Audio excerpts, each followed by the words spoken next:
I'll never forget the look on my son's face when his own grandmother shut the door on him. Ethan was 10 years old, soaking wet, standing in the rain for 3 hours, because his key didn't work anymore.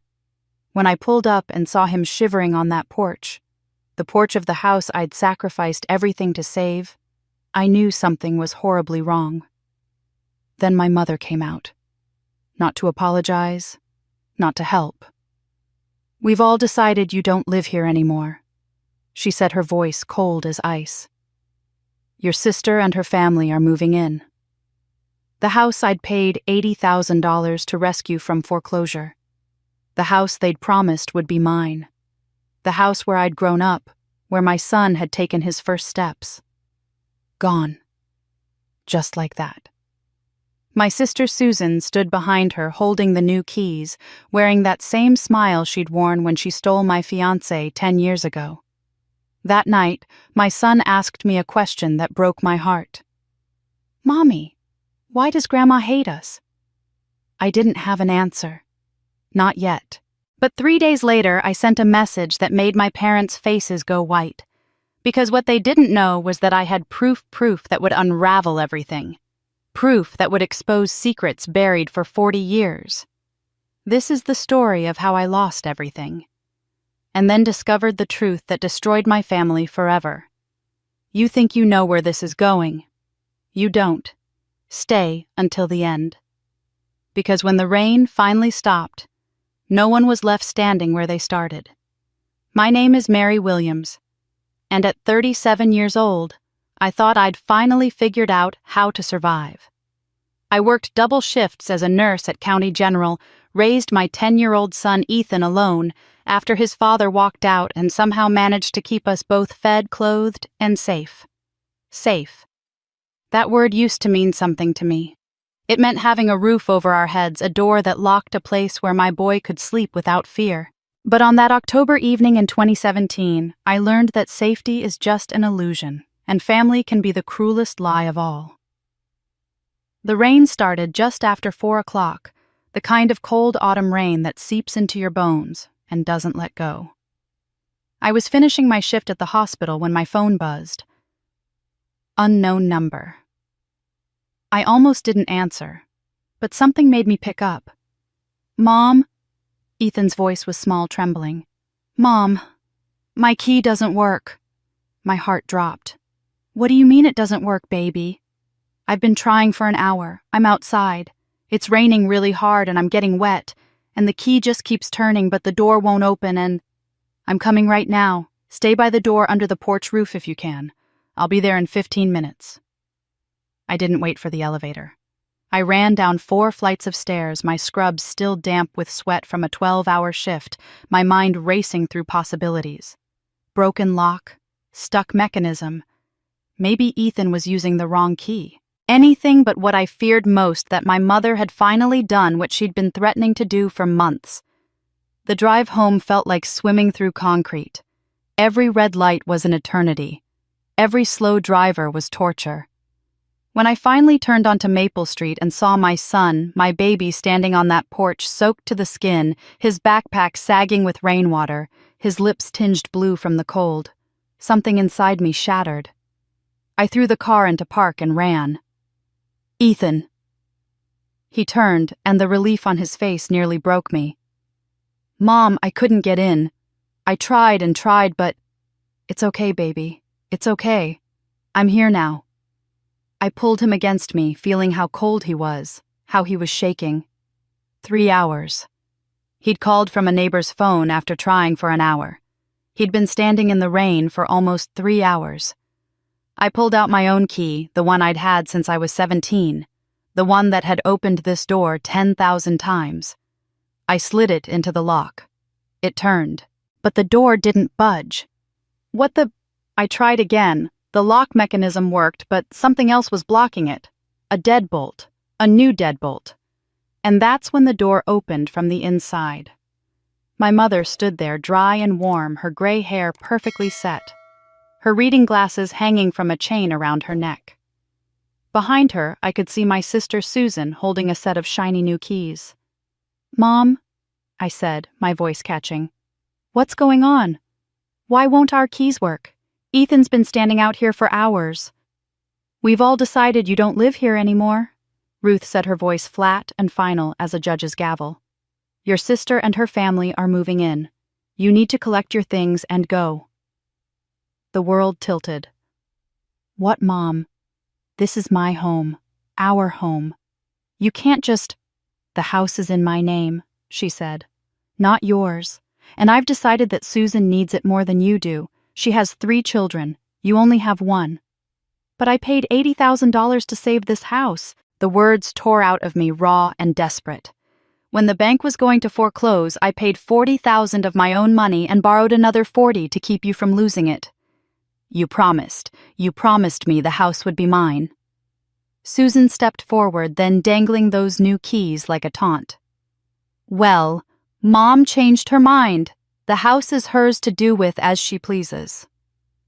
I looked at my mother, searching for some trace of the woman who'd raised me, who'd kissed my scraped knees and braided my hair, and told me she loved me.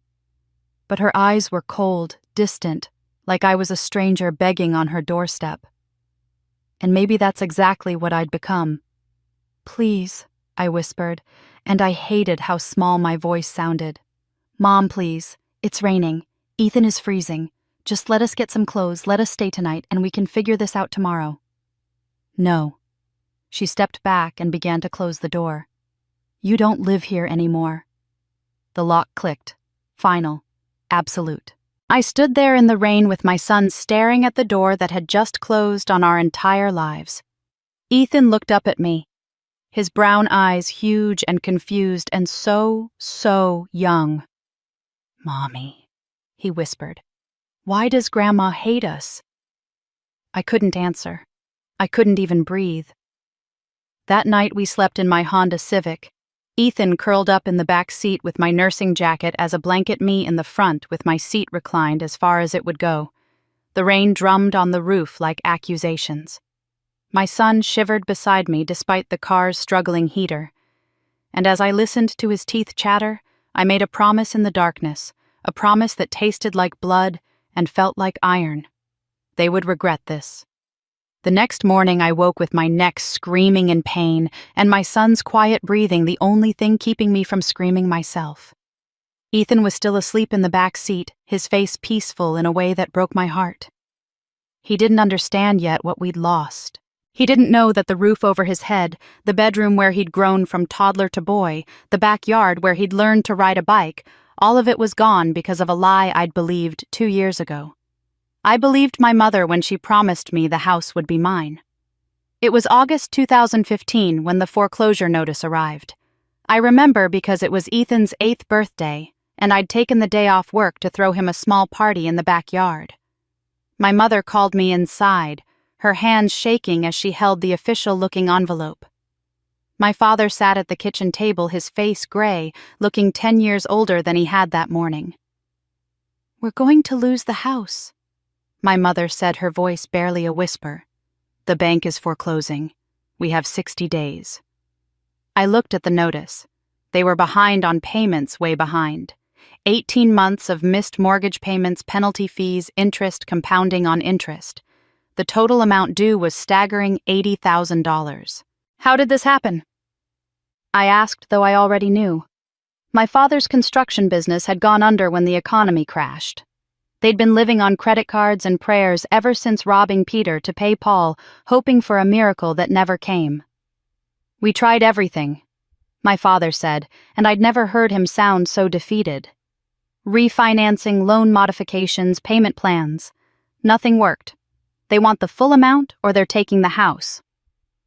I looked around that kitchen, the kitchen where my mother had taught me to bake cookies, where I'd done my homework at that same table where 3 generations of our family had gathered for Sunday dinners. This house was more than walls and a roof. It was our history, our foundation, our home. I have $40,000 in my retirement account, I heard myself say. I can borrow against it. My mother's head snapped up. Mary, no, that's your future. This house is my future. I said, surprised by how certain I felt. It's Ethan's future. I'm not letting the bank take it. But $40,000 wasn't enough. We were still 40,000 short, and the clock was ticking. I applied for loans and was denied. My credit wasn't good enough to borrow that much. I lay awake nights doing math that never added up, watching the deadline creep closer. Then 3 weeks before the foreclosure date, something impossible happened. I came home from work to find my parents sitting at the kitchen table with a check. A cashier's check for $40,000. "Where did this come from?" I asked, staring at it like it might disappear. "A donation," my mother said, but she wouldn't meet my eyes. "An old friend of your father's heard about our situation. He wanted to help." "What friend who would just give us $40,000? "His name is Edward," my father said quietly. "Edward Morrison. We knew him years ago. He's done well for himself, and he remembered us. That's all you need to know." It felt wrong, too convenient, but I was desperate and the deadline was days away. I took my $40,000, added Edward Morrison's mysterious $40,000, and paid off the bank. The house was saved. "Mary," my mother said that day, gripping both my hands in hers, tears streaming down her face. "You saved us. You saved this family. I promise you, when your father and I are gone, this house will be yours. We'll put it in writing. You have my word." My father nodded solemnly. "We'll transfer the deed to you. You've earned it." I believed them. God help me. I believed every word. For 2 years, I waited for them to make good on that promise. I asked about it twice, carefully, respectfully, not wanting to seem greedy or pushy. Each time, my mother put me off. "We'll do it soon, dear. We're just getting the paperwork in order." Or, "Your father's been so busy we haven't had time to meet with the lawyer." I should have pushed harder. I should have demanded proof. But they were my parents, and I trusted them. Then came the day 3 months ago when I stopped by unannounced and found Susan's car in the driveway. My sister hadn't visited in over a year. We'd never been close, not since she was born, and became the golden child who could do no wrong. I walked in to find her sitting at the dining room table with my parents' documents spread out before them. "What's going on?" I asked. They all jumped like I'd caught them stealing. "Just family business," my mother said quickly, gathering up the papers. But not quickly enough. I saw the letterhead county clerk's office, property transfer documents. "Are you finally transferring the deed?" I asked, feeling hopeful for the first time in months. "I can sign whatever you need." "It's already done," Susan said, and there was something triumphant in her smile. "Mom and Dad transferred the house to me last week." The room went silent except for the ticking of the old grandfather clock. "What?" The word came out strangled. "Susan needed it more," my mother said, not looking at me. "She has 3 children. You only have Ethan. It makes more sense for her to have the house." I found the documents later after I'd stopped shaking enough to think clearly. I filed a Freedom of Information request with the county clerk's office. The deed transfer had been recorded on August 23, 2015. 3 days after I'd paid off the bank. 3 days after I'd saved their house from foreclosure. And there on the signature line where I should have signed agreeing to the transfer was my name in handwriting that wasn't mine. They'd forged my signature. Used me for my money, then threw me away like garbage. And then I saw the new name on the mailbox, Susan Whitmore. The transfer had happened 3 days after I paid. I found them at church the following Sunday. They never missed a service. My mother loved the appearance of piety, the way people greeted her as a pillar of the community. She sat in the 3rd pew from the front, the same seat she'd occupied for 30 years. My father beside her with his head bowed like he was praying. Maybe he was. Maybe he was asking God to forgive him for what he'd done to his daughter. I waited until the service ended, until the congregation filed out into the autumn sunshine, everyone shaking hands and making plans for potluck dinners. I stood by their car, Ethan beside me, the forged documents clutched in my hand. My mother saw me first. Her face went pale, then hardened into something cold and impenetrable. "Mary, what are you doing here?" "I need to talk to you." I held up the papers. About these. My father wouldn't look at me. He stared at his shoes like they held the answers to questions he didn't want to ask. Not here, my mother hissed, glancing around at the other churchgoers. Always worried about appearances, always concerned with what people would think. Yes, here, I said, and my voice was louder than I intended. People were starting to look. You forged my signature. You stole the house I paid for. I want to know why. Lower your voice, she snapped. You're making a scene. I don't care about your scene. The words exploded out of me, 2 years of hurt and betrayal and sleepless nights in a Honda Civic. I gave you everything. I emptied my retirement account. I saved your house from foreclosure, and you repaid me by stealing it and giving it to Susan. We did what we had to do, my mother said, her voice dropping to that same cold, flat tone she'd used when she locked me out. To protect the family. Protect the family. I wanted to laugh, but it came out more like a sob. I'm your family. Ethan is your family. We're sleeping in my car because of you. For just a moment, something flickered across my father's face. Shame, maybe, or regret. He opened his mouth as if to speak. David, my mother said sharply, and he closed it again. But I'd seen it, that moment of weakness. Dad, I said, turning to him, ignoring my mother completely. Dad, please, just tell me why. If you're going to destroy me, at least tell me why. He looked at me, then really looked at me, and I saw how old he'd become. When had the lines around his eyes gotten so deep? When had his shoulders begun to stoop?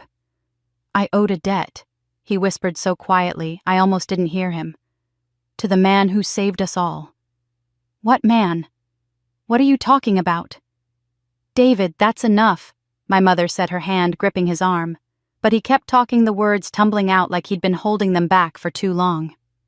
Edward Morrison. The money, the $40,000, it wasn't a gift. It was payment. For a debt I could never repay. And when he asked me to, I said that's enough. My mother's voice cracked like a whip. My father flinched and fell silent. Edward Morrison, I repeated. The man who donated the money to save the house.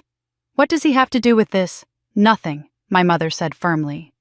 Your father is confused. He's been under a lot of stress. He doesn't look confused. He looks guilty. This conversation is over. She pulled open the car door. David, get in the car. No, I said, stepping forward. No, you don't get to walk away. Not this time. I want answers. I want to know why you did this to me. Why you forged my signature. Why you gave my house, the house I paid for, to Susan. Because Susan is family, my mother said, and there was something in her voice I'd never heard before. Something almost like pain. And you... She stopped herself, but the words hung in the air between us, heavy and terrible. And I what? I demanded. Say it. Whatever you're thinking, just say it. But she wouldn't. She got into the car and my father followed like a whipped dog. The engine started and they drove away, leaving me standing in the church parking lot with papers that proved they'd betrayed me and no explanation why. Mommy! I'd almost forgotten Ethan was there. He'd been so quiet, standing slightly behind me watching his grandmother reject us again. Yes, baby. Does Grandma love us? The question pierced straight through my heart. I wanted to lie, wanted to tell him of course she did, that this was all just a misunderstanding, that family meant something. But I couldn't force the words past my lips. I don't know, I finally said, and hated myself for the honesty. She doesn't, Ethan said with the brutal clarity of childhood. If she loved us, she wouldn't make us sleep in the car. He was right. And standing there in that church parking lot watching my parents drive away while their pastor waved goodbye with a smile, I realized something. Love had failed me.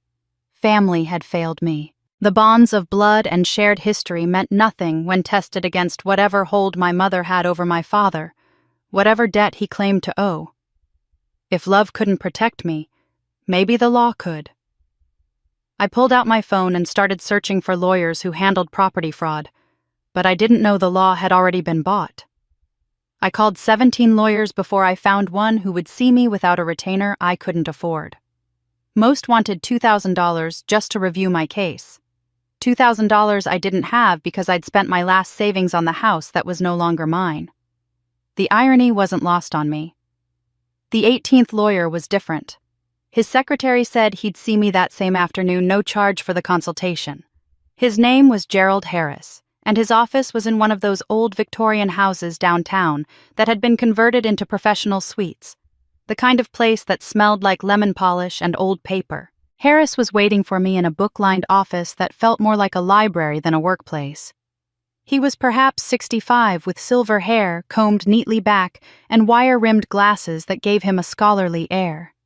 When he stood to shake my hand, his grip was warm and firm. "Miss Williams," he said, gesturing to a leather chair across from his mahogany desk. "Please sit. My secretary said you have a property dispute involving your parents." "You could call it that," I said, my voice more bitter than I intended. "They forged my signature and stole my house." His eyebrows rose slightly. "That's quite an accusation. Tell me everything." So I did. The whole sordid story spilled out: the foreclosure, the $80,000, the promises, the betrayal. He listened without interrupting, occasionally making notes on a yellow legal pad, his expression thoughtful and sympathetic. When I finished, he leaned back in his chair and studied me for a long moment. "Your parents are David and Ruth Williams," he said finally. It wasn't a question. "Yes. Do you know them?" "I was your father's lawyer 20 years ago," he said. "Handled some business contracts for his construction company. Good man, your father. At least I thought he was." Something about the way he said it made me feel less alone. Here was someone who understood someone who saw the injustice of it all. "Can you help me?" I asked, and I hated how desperate I sounded. "I can," he said. "And I will. Your case is straightforward: forgery, fraud, breach of contract. The forged signature alone is enough to invalidate the deed transfer." He paused, tapping his pen against the legal pad. "But I have to warn you, litigation like this is expensive. We're looking at months of legal work, possibly a trial. Most firms would want a retainer of at least $10,000. My heart sank. I don't have that kind of money. I spent everything saving the house." "I know." He set down his pen and looked at me with something that might have been kindness. "Which is why I'm offering to take your case pro bono, out of old loyalty to your father before he became whatever he is now." I couldn't believe what I was hearing. "Pro bono? You'd represent me for free?" "Consider it my small act of justice in an unjust world," he said. "Your parents wronged you. Someone should stand up for what's right." I felt tears prick my eyes. For the first time in weeks, someone was on my side. Someone believed me. "There is one thing I need to ask you," Harris said, leaning forward slightly. "This Edward Morrison who donated the $40,000. What do you know about him?" "Nothing really. My father mentioned him at church, said he owed him a debt." "Why?" Harris's expression grew distant, almost sad. "Edward was an old friend of your father's. They grew up together, actually. Edward saved the family once, a long time ago. I handled some legal matters for him as well." "Saved the family from what?" "I'm not at liberty to say. Attorney-client privilege even after death." He adjusted his glasses. "Edward died 3 years ago. Heart attack. Your father took it hard." "So the $40,000 really was from Edward?" "It was." Harris pulled a folder from his desk drawer and slid it across to me. "I have the bank records showing the transfer. Edward's estate made the donation shortly before his death. A final gift to an old friend." I stared at the documents, trying to make sense of it all. Then why would my father betray me if Edward gave us that money to save the house? Why would Dad turn around and give it to Susan? "That," Harris said quietly, "is what we need to find out. Now I need you to gather every document you have related to this house. The original deed, the foreclosure notice, any written promises your parents made, bank statements showing your payments. Especially the forged deed transfer. Can you do that? Yes, I made copies of everything. Good. Bring them to me, but, Mary... He leaned forward, his expression suddenly intense. This is very important. You cannot tell anyone about this lawsuit. Not your sister, not your friends, absolutely not your parents. The element of surprise is crucial. If they know what's coming, they'll have time to cover their tracks, destroy evidence, prepare counter-arguments. Do you understand? I understand. I'm serious, he pressed. Not a word to anyone. People talk even when they don't mean to.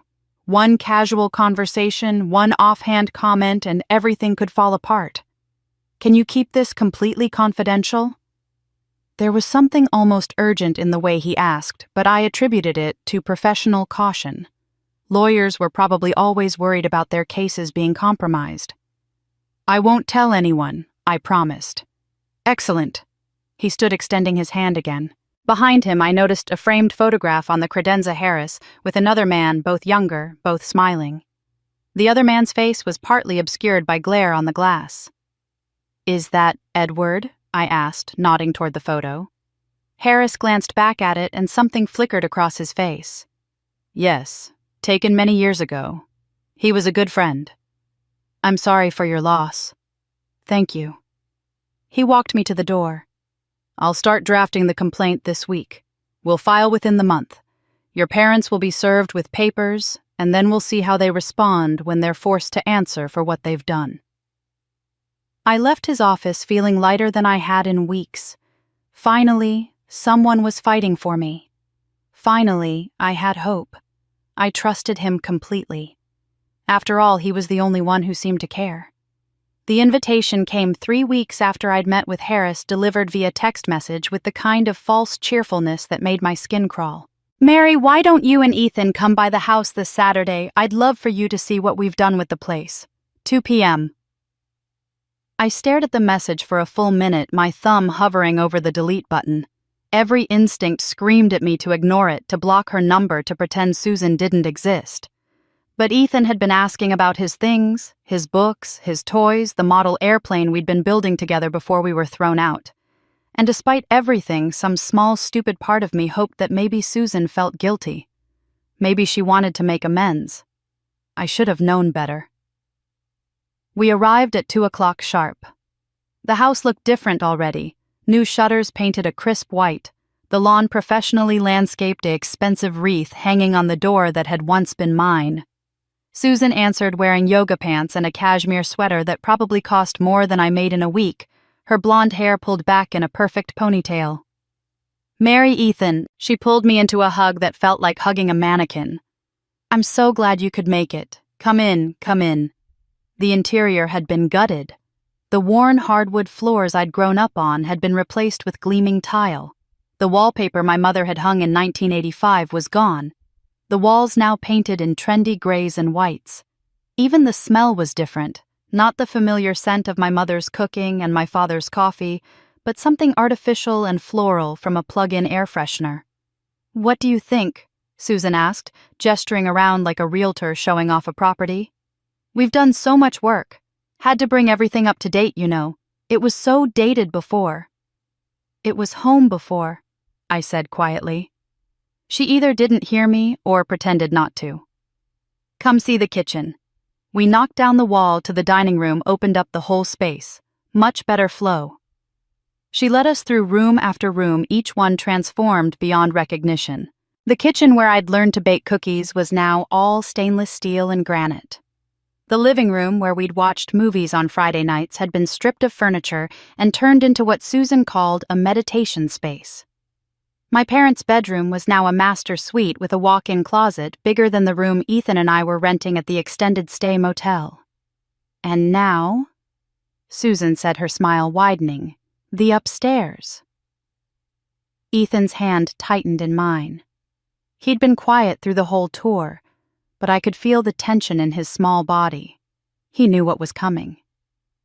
We climbed the stairs, newly carpeted of course, and Susan pushed open the door to what had been Ethan's room for 8 years. The blue walls he'd picked out himself were now pink. His twin bed with the astronaut sheets was gone, replaced by a white canopy bed fit for a princess. His bookshelf, his desk, his toy chest, all of it erased. "This is Emma's room now," Susan said, beaming. "She just loves it. Much more appropriate for a little girl, don't you think?" "Where are my things?" Ethan asked, his voice small. "Oh, that." Susan waved her hand dismissively. "Well, we needed the space, obviously. Most of it we donated to Goodwill, but I did save a few items for you." She pulled a cardboard box from the closet and set it on the floor. I watched Ethan kneel down and open it. Inside were a handful of books, some worn stuffed animals, and the pieces of the model airplane we'd been building together. The wings had been snapped off. "What happened to it?" Ethan whispered, holding up the broken pieces. "Oh, that was already broken when we found it," Susan said breezily. "You should have been more careful with your toys." "It wasn't broken. We'd been so close to finishing it. I'd planned to help him complete it the weekend after we were locked out." "Everything else?" I asked, my voice tight. "All his toys, his books, his clothes?" "Like I said, Goodwill. We needed space for important things." Susan smiled at Ethan. "You understand, don't you, sweetie? You're a big boy now. You don't need all those baby toys anymore." I watched my son carefully place the broken airplane back in the box, his face carefully blank in that way children learn when they're trying not to cry in front of adults who've hurt them. And suddenly, I was 27 again, standing in my apartment watching Susan smile that same smile as she told me she was dating my fiancé. "You weren't right for him anyway," she'd said. "He needs someone more fun. You're so serious all the time, Mary." Jake had proposed to me on my birthday. 6 months later, Susan had him. A year after that, they were married. She wore white, and I wasn't invited to the wedding. I was in love with him first. I'd told my mother, crying in her kitchen. "Susan needs him more," my mother had replied. "You're strong. You'll find someone else." But I never did.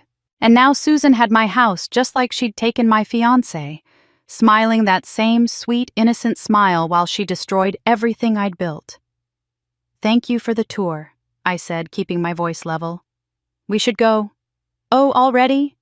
Well, come back any time." Susan walked us to the door. "It's so nice that we can all be civil about this. Family is family, after all." She hugged me again, and I felt her whisper in my ear.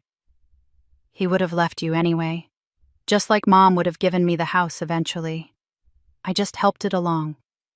I pulled back and looked at her, really looked at her. At that smile that had haunted me for 10 years. The smile that said she could take whatever she wanted, and I would just accept it, because that's what I'd always done. She smiled the same way she did when she stole my fiancé. But this time I wasn't going to forgive quietly. That night after Ethan finally fell asleep, clutching the box of broken toys, I sat in our motel room and let myself remember. Not just the house, not just Jake, but all of it. Every time Susan had taken something from me. Every time my parents had looked the other way. Every time I'd swallowed my hurt and stayed silent, because that's what good daughters did. The pattern started long before I understood what a pattern was. I was 17, a senior at Lincoln High School, when I won the Riverside Scholarship, full ride to State University tuition room board books. Everything. It was awarded to one student per year based on academic merit and a personal essay about overcoming adversity. I'd written about being the daughter of a struggling contractor, about working weekends at the diner to help with family expenses, about wanting to be the first person in my family to graduate from college. Principal Hayes called me into his office on a Friday afternoon in April 1995. I can still remember the smell of his Old Spice cologne, the way the afternoon sun streamed through his window, the weight of his hand on my shoulder as he congratulated me. "The committee was unanimous, Mary. Your essay was exceptional. Your grades speak for themselves. You're going to do great things." I floated through the rest of that day. My English teacher, Mrs. Wilson, hugged me in the hallway. "I'm so proud of you," she whispered. "You earned this."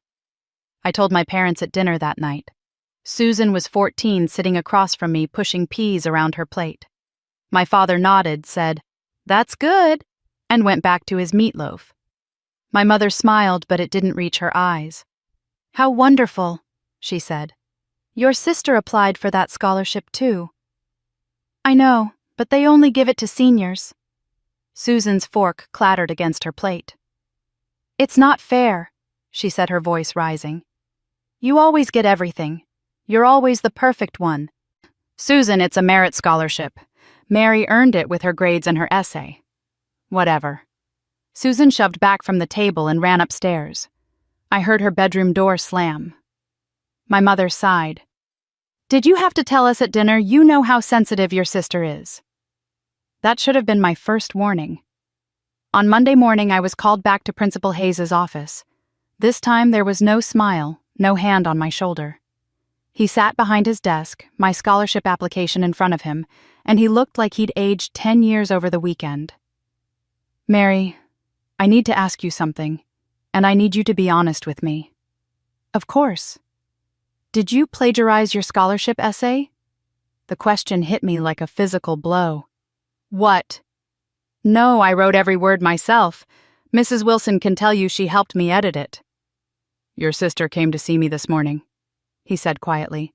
"She brought evidence that you copied large portions of your essay from an article published in Reader's Digest 3 years ago." "That's not true. I never, Principal Hayes. I swear to you I wrote that essay myself. Every single word." He slid a photocopy across the desk. It was an article about a young woman from a poor family who worked her way through college. Some of the phrases were similar to mine. We'd both used the word perseverance. Both described financial hardship, but that's where the similarity ended.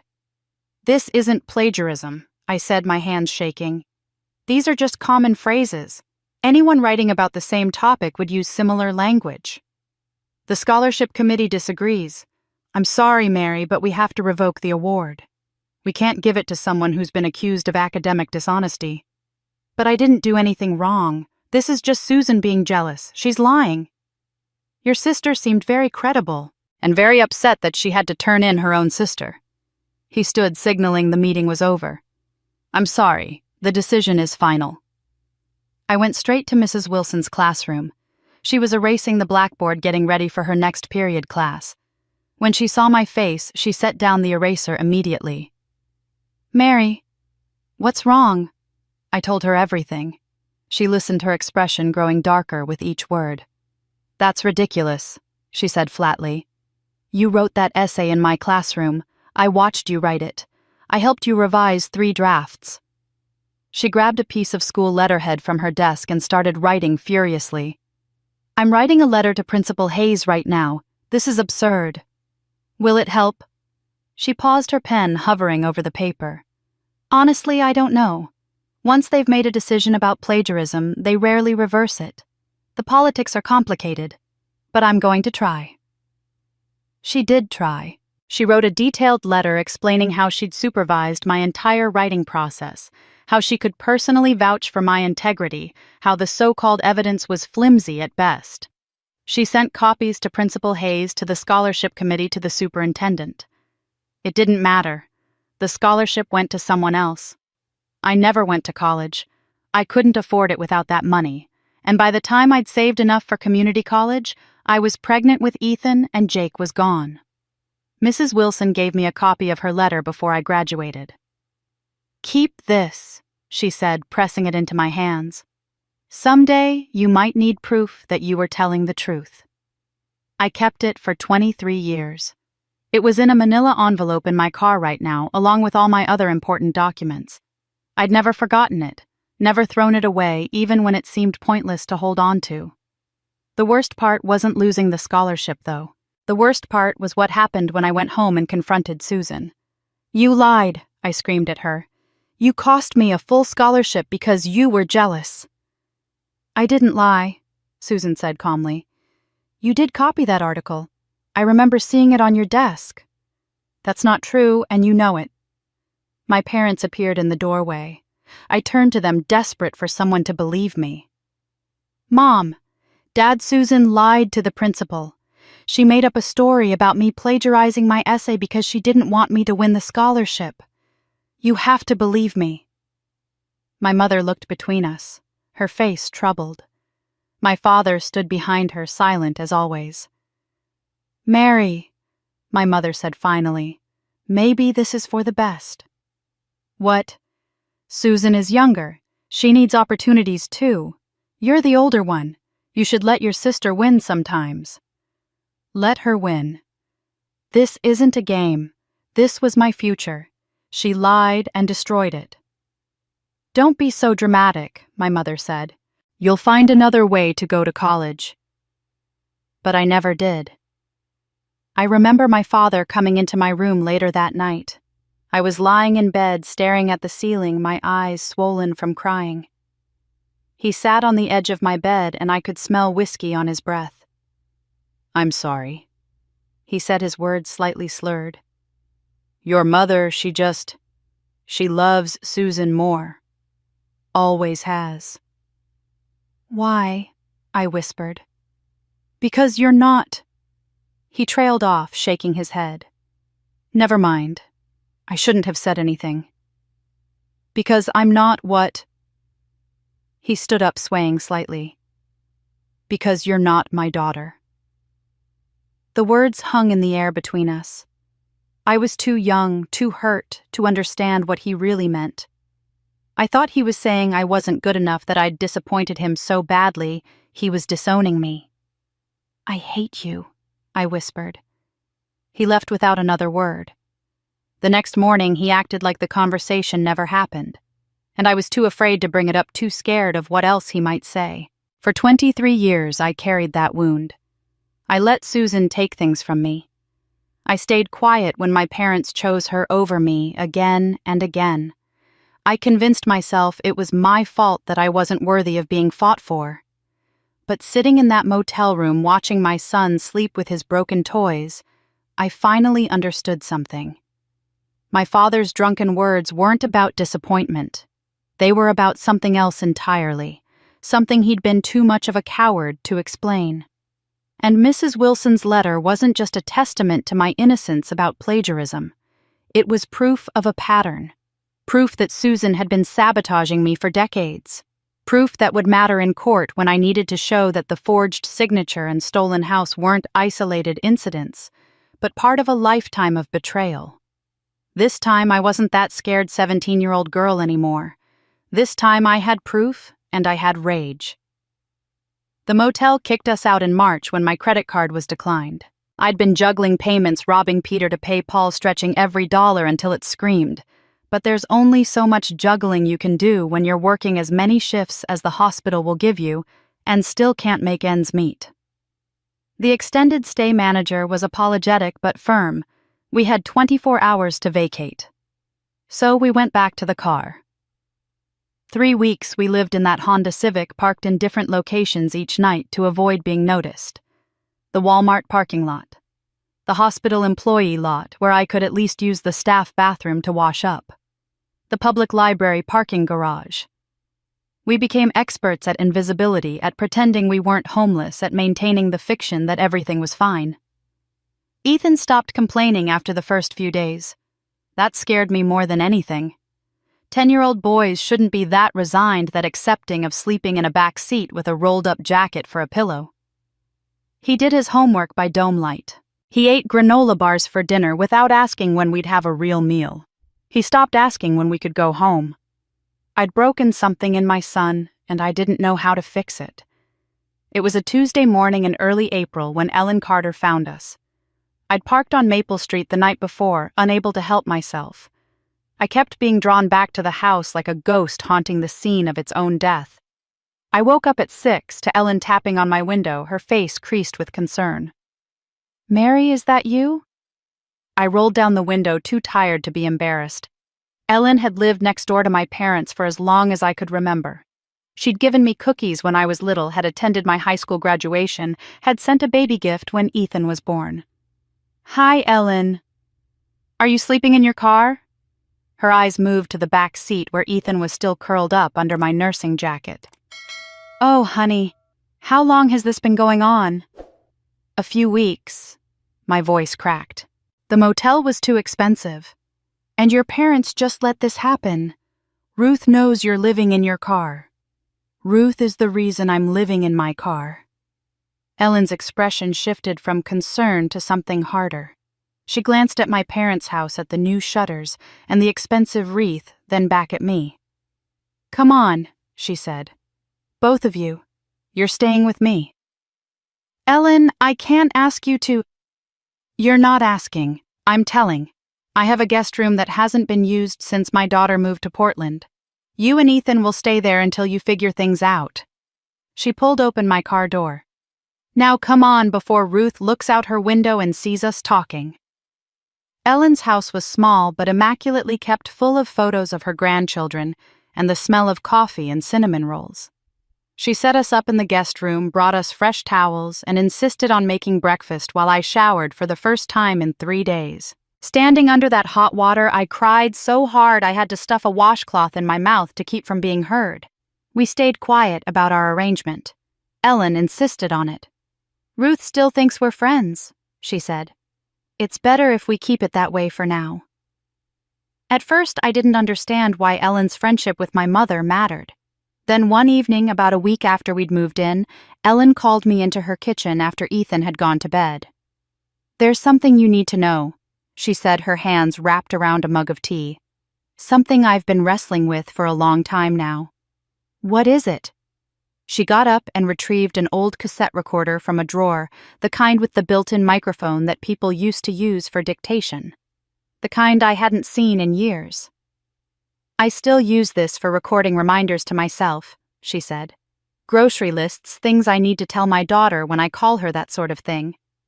My memory isn't what it used to be. She set it on the table between us. In April 2016, almost 2 years ago, I was sitting on my back porch recording a shopping list. Ruth and Susan were in your parents' backyard, and they didn't know I could hear them. I didn't mean to record their conversation, but this thing picks up everything. My heart started beating faster. What did they say? Ellen pressed play. The audio was scratchy, the voices distant but clear enough. I heard my mother's voice first. So, you're sure you want to do this? Once we change the locks, there's no going back. I'm sure. Susan's voice was firm, confident. The house should be mine anyway. I have 3 kids. She only has 1. And she's hardly ever there, always working double shifts at the hospital. What kind of mother does that? She works those shifts to help us, my mother said. But her voice was weak, uncertain. She works those shifts because she has to. Because she's a single mother who made bad choices. I'm married. I'm stable. My children need this house more than Ethan does. There was a long pause. Then my mother spoke again, and her voice was different. Harder. You're right. Mary is strong. She'll find a way. She always does. But you need help, and family helps family. So, we're agreed. We do it in October, after she's had time to settle back into her routine. That way, it won't seem planned. October, my mother confirmed. We'll tell her together. United front. She'll be upset, but she'll get over it. She always does. The recording ended. I sat there frozen, my mind struggling to process what I'd just heard. They planned it, I whispered. 1.5 years before they locked us out. They sat in the backyard and planned the whole thing. I know, Ellen said quietly. I've listened to this recording 100 times since then, trying to decide what to do about it. You have to give this to my lawyer. This is proof. This proves they planned to evict me long before they did it. This shows premeditation. I can't. Ellen's voice was pained. Mary Ruth and I have been friends for 40 years. We raised our children together. We've been through divorces and deaths and everything in between. I can't just betray her. She betrayed me, her own daughter. I know. And it's wrong. What they did to you is unforgivable. Ellen reached across the table and gripped my hand. But I'm 72 years old, and Ruth is one of the only friends I have left. If I give you this recording, she'll never speak to me again. I'll lose her. So you're choosing her over what's right? No. Ellen's voice was firm. I'm choosing to testify in court. When your case goes to trial, I'll take the stand and I'll tell the judge everything I heard. I'll tell the truth under oath. But I can't give you the recording to use before then. I can't be the one to attack her first. Do you understand? I didn't, not really. But I also understood that Ellen had already done more for me than anyone else had. She'd given me and Ethan a place to sleep, food to eat, and hope that justice might actually exist. Will you really testify? I asked. I will. When the time comes, I'll tell the truth. I promise you that. Thank you, I whispered. Ellen patted my hand. You're a good mother, Mary. Don't let anyone tell you otherwise. That night, lying in a real bed with my son safe in the room next to mine, I felt something like hope for the first time in months. Ellen's testimony could change everything. A neighbor with no reason to lie, with actual evidence of my mother and sister planning my eviction. Harris would know how to use this. We could win. Ellen's testimony could change everything. But I didn't know then that Ellen would die before the trial. The phone call came on a Thursday evening in mid-May. I almost didn't answer when I saw my mother's name on the screen. We hadn't spoken since that confrontation at church 6 months ago. But something made me pick up. Maybe curiosity. Maybe the small part of me that still hoped she might actually apologize. Mary. Her voice sounded tired, older than I remembered. It's Mom. I know. There was a long pause. I heard her take a breath, the kind people take before saying something difficult. I'm calling because I'm tired, she said. Tired of this fighting. Tired of not seeing my grandson. Tired of what's happened to our family. Another pause. I'm 73 years old, Mary. I don't have time to waste on grudges anymore. I said nothing, waiting. I want to have dinner, you and Ethan, this Saturday at 6. Nothing formal, just family dinner like we used to have. I want my daughters back. Her voice cracked slightly. I want to fix this before it's too late. Every instinct screamed at me that this was a trap. My mother had never apologized for anything in her life. She didn't suddenly grow a conscience at 73, but Harris had filed the lawsuit 2 weeks ago. The papers had been served. My parents knew legal action was coming, and maybe, just maybe, they were finally realizing what they'd done. Or maybe they wanted to see what evidence I had. Will Susan be there? I asked. Yes, and your father, the whole family. Please, Mary, let's at least try to talk. I thought about Ellen's recording, about Mrs. Wilson's letter, about the forged signature on the deed transfer. I thought about Harris telling me to keep everything confidential. Then I thought about my son, who still asked sometimes when he could see his grandparents. Okay, I said. We'll come. Thank you. She sounded genuinely relieved, which made me even more suspicious. 6 o'clock Saturday. I'll make pot roast your favorite. She hung up before I could tell her pot roast hadn't been my favorite in 20 years. Saturday arrived cold and rainy, as if the weather itself was warning me. I dressed carefully, not too nice, not too casual. I wanted to look like someone who was willing to reconcile, but not desperate for it. I put my phone in my pocket voice recorder app ready. If they were going to try to manipulate me, I'd at least have proof. Ethan was nervous in the car. Do you think Grandma really wants to say sorry? I don't know, baby, but we're going to find out. The house looked the same as it had during Susan's cruel tour, but now the windows glowed warm with light, and I could see movement inside. My mother opened the door before we could knock, wearing an apron and a smile that didn't quite reach her eyes. Mary, Ethan, come in out of the rain. The smell of pot roast filled the house, along with fresh bread and something chocolate baking in the oven. My mother had pulled out all the stops, set the dining room table with her good china, the kind we only used for holidays. Susan was already there arranging flowers in a vase, wearing a soft pink sweater and a warm smile. "Mary, I'm so glad you came." She hugged me, and I forced myself not to stiffen. "And Ethan, you've grown so much."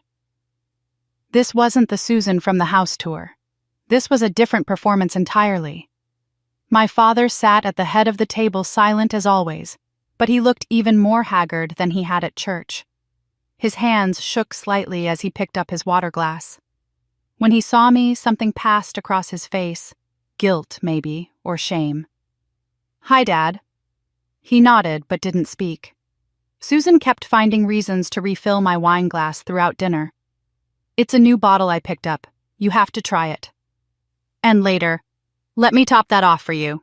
And again, "The bottle's almost empty anyway, might as well finish it." I took small sips but poured most of it into the potted plant beside the table when Susan wasn't looking. If they were trying to get me drunk and loose-lipped, they'd have to try harder. My mother dominated the conversation, chattering about nothing: the weather, the church bake sale, Susan's daughter's piano recital. Anything except the lawsuit, the house, the betrayal.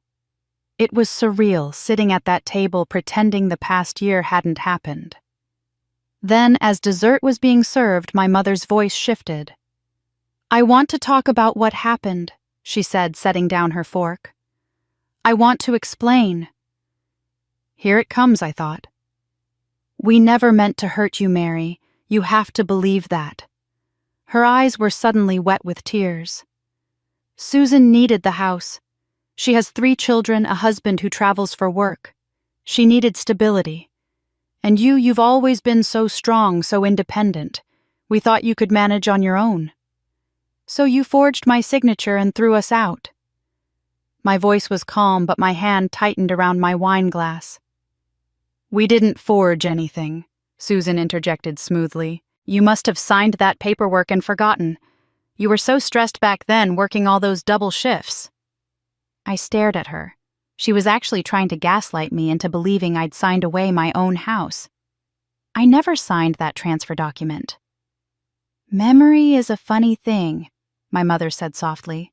"Sometimes we forget things when we're under pressure, but that's not what matters now. What matters is family. What matters is forgiveness." A tear rolled down her cheek. "I'm old Mary. I don't want to die with my daughter hating me." It was a masterful performance. If I hadn't known better, I might have believed her. "So what are you asking me to do?" "Drop the lawsuit," Susan said. "Let's handle this as a family, not through lawyers and courts. It's embarrassing having our private business aired in public." There it was, the real reason for the dinner. "Let us come to an arrangement," my mother added. "Maybe Susan can pay you something for your contribution to saving the house. Not 80,000, but something fair. And you can visit any time. Ethan can stay over on weekends. We can be a family again." My father hadn't said a word through any of this. He just sat there staring at his plate, looking like a man at his own funeral. "Can I use your bathroom?" Ethan asked suddenly. "Of course, sweetie," Susan said, pointing toward the hallway. "Second door on the left." While Ethan was gone, my mother leaned forward, her tears drying suspiciously fast. "Please, Mary, think about what a trial would do to this family. Think about Ethan having to watch his grandmother on the witness stand. Is that really what you want?" "What I want," I said carefully, "is what's fair." Susan refilled my wine glass again, even though I'd barely touched it. "We're trying to be fair, but you have to meet us halfway." Ethan came back then, his face pale. He slid into his chair and grabbed my hand under the table, squeezing tight. Something had happened while he was gone, but I couldn't ask with everyone watching. We made it through the rest of dinner with my mother dropping hints about compromise, Susan being aggressively friendly, and my father saying nothing at all. When we finally left, my mother hugged me at the door. "Think about what I said. Family is forever, Mary. Lawsuits end, but family is forever." In the car, I turned to Ethan. "What happened in there?" "I got lost looking for the bathroom," he said quietly. "I heard Aunt Susan talking on her phone in the kitchen. She said, 'Yes, she's here. The plan is working. She's drinking the wine. Give it another hour, and she'll agree to anything. My blood ran cold. They'd been trying to get me drunk to manipulate me into dropping the lawsuit while I was emotionally vulnerable and legally impaired. They'd used my mother's fake tears, Susan's false warmth, the trap of nostalgia and family obligation. But they'd underestimated me. I pulled my phone from my pocket, stopped the recording app that had been running since we arrived. Every word, every manipulation, every lie, all documented. They thought I came to reconcile. I came to document everything. Every lie, every smile, every betrayal. I met Linda Patterson 3 days after that disastrous dinner at a coffee shop 2 blocks from the hospital. She'd left a message on my voicemail introducing herself as a victims' rights attorney who specialized in family abuse cases and offering a free consultation. I almost deleted it, assuming it was some kind of scam, but something about her message felt genuine. She mentioned she'd heard about my case through the courthouse filing system and wanted to help. I work with women who've been victimized by their own families, she'd said on the recording. What happened to you shouldn't happen to anyone. Please, call me. I can help. I called back mostly out of desperation. Harris was handling the lawsuit, but he was focused on the legal technicalities, fraud, forgery, property law. He didn't seem to understand the emotional devastation, the betrayal that went deeper than money or deeds. When I tried to explain how it felt to be discarded by my own mother, his eyes glazed over. Let's stick to the facts that matter in court, he'd say. Linda was waiting at a corner table when I arrived, a slim woman in her mid-40s with dark hair pulled back and a practical ponytail. She wore jeans and a blazer, no expensive jewelry, nothing flashy. She looked like someone who worked for a living, not like the polished lawyers in Harris's building. Mary. She stood and extended her hand. Linda Patterson, thank you so much for meeting me. I'm not sure why I'm here, I admitted, shaking her hand. I already have a lawyer. I know. Gerald Harris. He's good with property law. She gestured for me to sit. But I'm not here to replace him. I'm here to support you. What you're going through isn't just a legal battle, it's trauma, and you need someone who understands that. Something in the way she said it made my throat tight. She ordered us both coffee, and as we waited, she pulled out a slim folder. I've been doing this work for 15 years, she said, helping women who've been abused, exploited, or betrayed by family members. Most cases never make it to court because the victims are too scared or too broken to fight. But you're fighting. That takes courage. I don't feel courageous. I feel angry. Good. Anger is useful. Anger keeps you moving forward. She leaned back, studying me with eyes that seemed to actually see me. Can I tell you something personal? I nodded. When I was 25, my mother stole my identity, opened credit cards in my name, took out loans, destroyed my credit. I didn't find out until debt collectors started calling. By then, she'd racked up over $60,000 in my name. Oh my God. I tried to report it as fraud, but the police said it was a family matter. Banks wouldn't help because technically she was authorized to have my social security number. She was my mother. My own siblings told me I was being dramatic, that family doesn't press charges against family. Her voice cracked slightly. I lost everything. My apartment, my car, my job when they did a credit check for a promotion. And through it all, everyone kept telling me to forgive her. That's what daughters do. Tears pricked my eyes. What did you do? I went to law school, became the lawyer I needed when I was drowning, and now I help other women who are being told to forgive the unforgivable. She reached across the table and touched my hand. You don't have to forgive them, Mary. You don't owe them anything. I started crying then right there in the coffee shop, and Linda handed me napkins and didn't look away or tell me to pull myself together. She just sat there, nodding, understanding.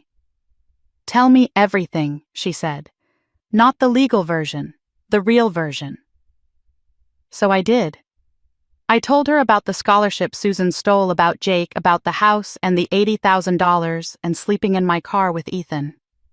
I told her about my father's drunken words, about Ellen's recording, about the manipulative dinner where they tried to get me drunk.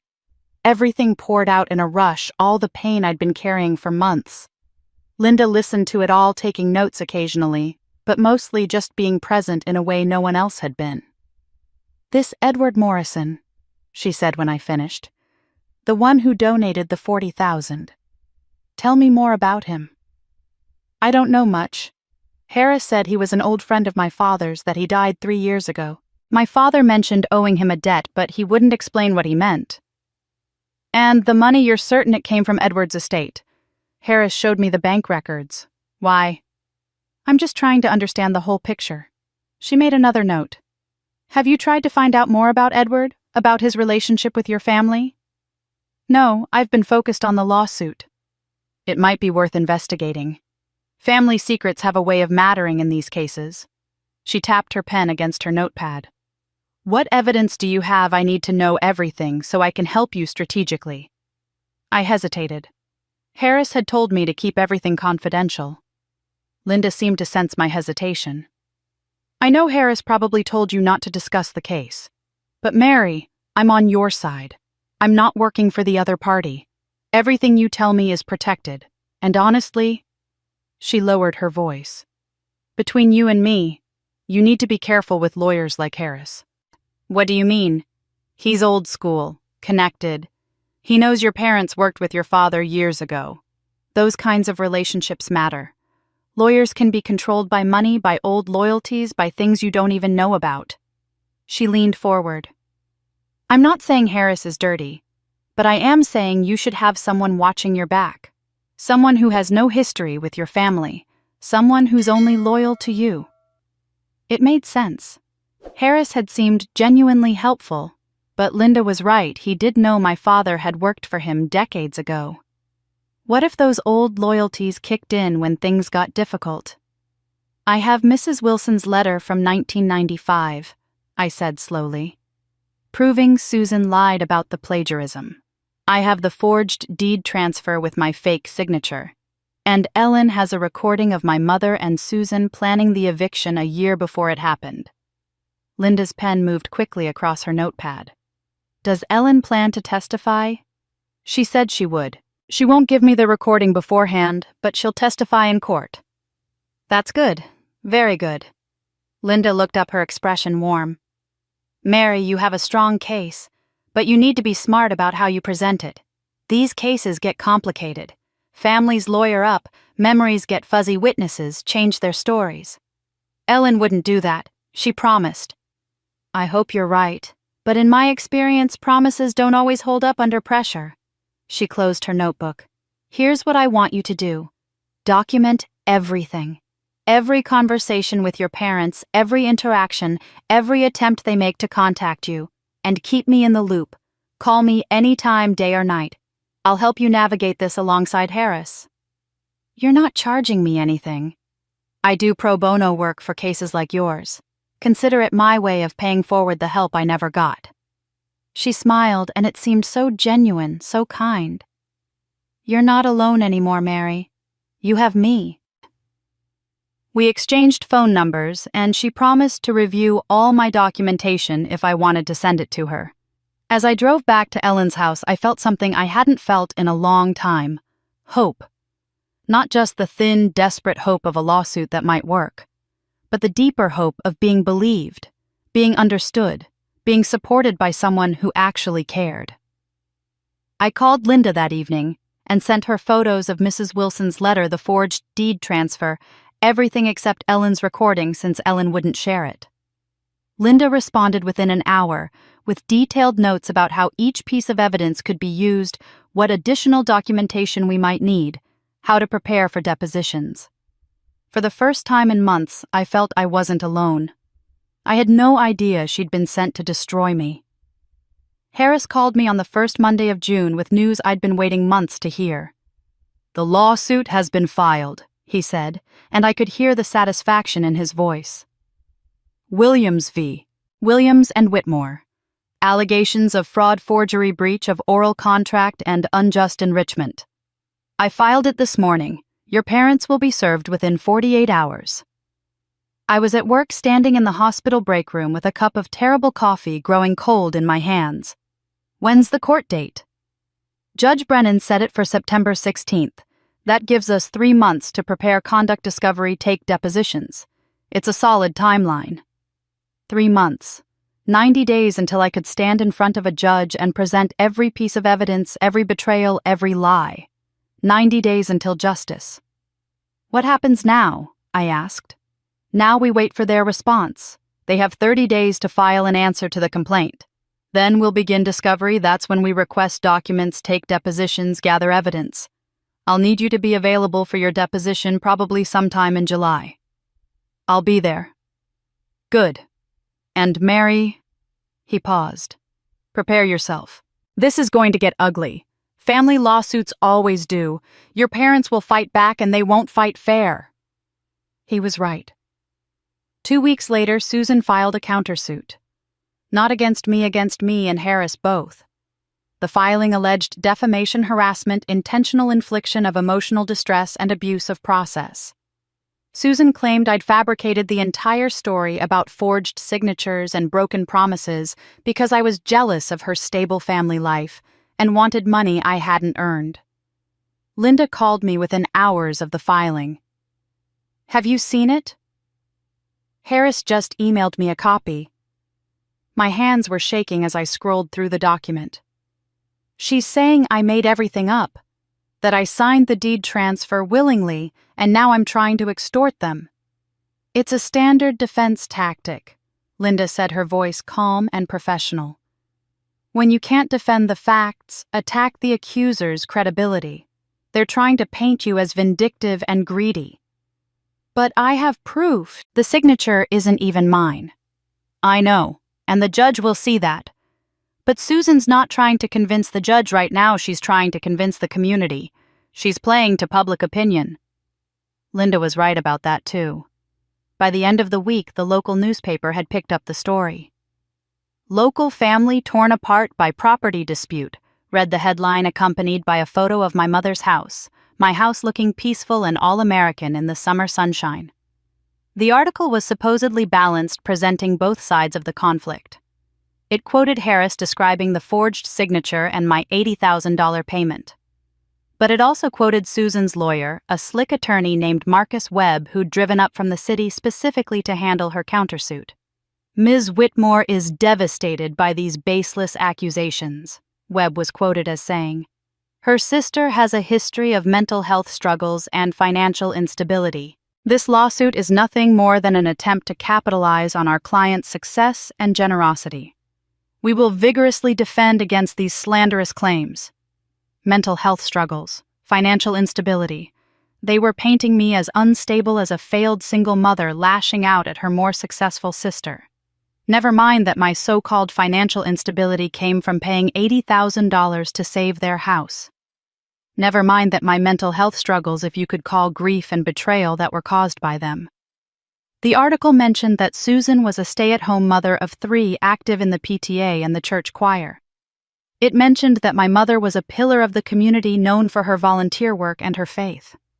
And me, I was described as a single mother working as a nurse currently staying with a neighbor after reportedly becoming homeless. They made it sound like I was homeless because of my own failures, not because my family had literally locked me out of the house I'd paid to save. The comments section online was vicious. Half the town seemed to think I was a money-grubbing opportunist trying to steal from my poor elderly mother. The other half defended me, pointing out that you don't forge signatures if you have nothing to hide, that working double shifts as a single parent was admirable, not shameful. Your mom did so much for this community, and this is how you repay her. One comment read, "Disgusting. Families are supposed to stick together." Another replied, "Her mom forged her signature and stole her house. How is that sticking together?" It went on and on. Neighbors I'd known my whole life took sides. The woman who'd taught my Sunday school class shared the article with a crying emoji and a comment about how families should resolve things privately.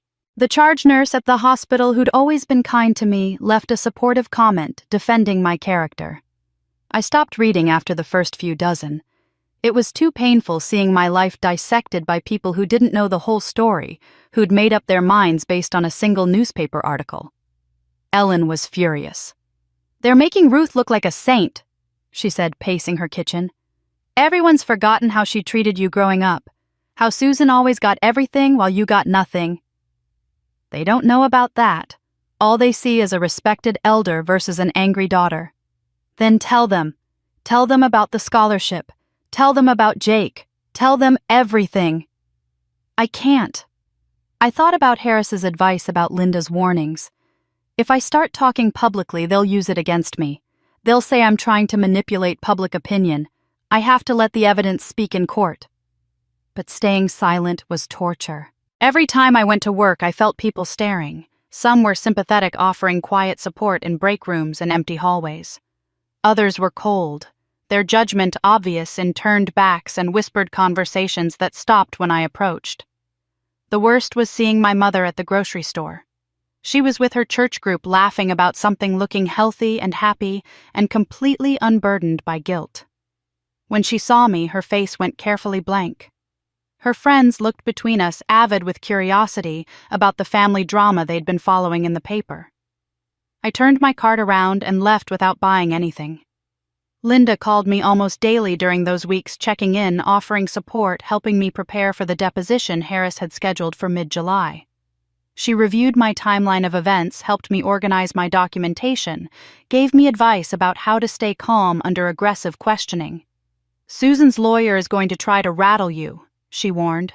"He'll ask about your relationship with Ethan's father, about your finances, about anything he can use to make you look unstable or irresponsible. Don't let him get to you." "I'll try." "You'll do more than try. You'll be perfect, because you're telling the truth, and the truth is on your side." Harris was less reassuring.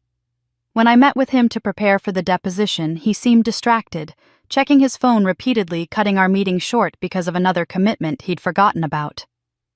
"Are you okay?" I asked. "You seem stressed." "Just busy," he said, waving it off.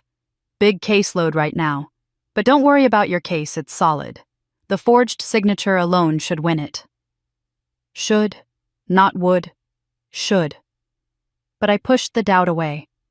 I had Harris. I had Linda. I had evidence. I had Ellen ready to testify, and Mrs. Wilson's letter proving a pattern of betrayal going back decades. The court would decide in 3 months. But I didn't know that before then everything would collapse. The first hearing was scheduled for September 21st, a preliminary session where both sides would present opening arguments and the judge would review initial evidence. Harris had assured me it was mostly procedural, nothing dramatic, just the formal beginning of our case. I wore my best dress, the navy blue one I saved for job interviews and funerals, and tried to ignore the way my hands shook as I walked into the courthouse. The courtroom was smaller than I expected, less like the dramatic TV versions, and more like a tired government office with wood paneling and fluorescent lights. My parents sat on the opposite side with Susan and her lawyer Marcus Webb, all of them dressed impeccably. My mother wore pearls. Susan had her hair professionally styled. They looked like the respectable family, and I looked like exactly what I was, a working single mother who'd slept in her car. Judge Brennan was a woman in her 60s with steel gray hair and reading glasses that she peered over to examine both parties. She had the air of someone who'd seen every kind of family dysfunction and wasn't impressed by any of it. Harris stood and delivered his opening statement outlining the case clearly and methodically. The forged signature, the $80,000, the broken promises. He presented the deed transfer document with my supposedly signed name, then called his first witness, a forensic document examiner named Dr. Patricia Chen. Dr. Chen was crisp and professional, walking the judge through her analysis of the signature. She'd examined the deed transfer, compared it to my actual signature on dozens of other documents, and her conclusion was unequivocal. The signature on the deed transfer is not consistent with Ms. Williams's authenticated signatures, she testified. The letter formations, pen pressure, and overall style are markedly different. In my professional opinion, this signature was not written by Mary Williams. I watched my mother's face as Dr. Chen testified. She remained perfectly still, perfectly composed, but I saw my father flinch. He sat between my mother and Susan, his face gray, his hands gripping the armrests of his chair like he might fall without them. Then Marcus Webb stood for his cross-examination, and I understood what Linda had warned me about. He didn't challenge Dr. Chen's findings directly. He couldn't because they were scientifically sound. Instead, he pivoted. Dr. Chen, is it possible that Ms. Williams signed this document during a period of extreme stress or fatigue, which might account for the signature variation? Unlikely to this degree, but theoretically possible. And is it also possible that someone might deliberately alter their own signature to later claim forgery?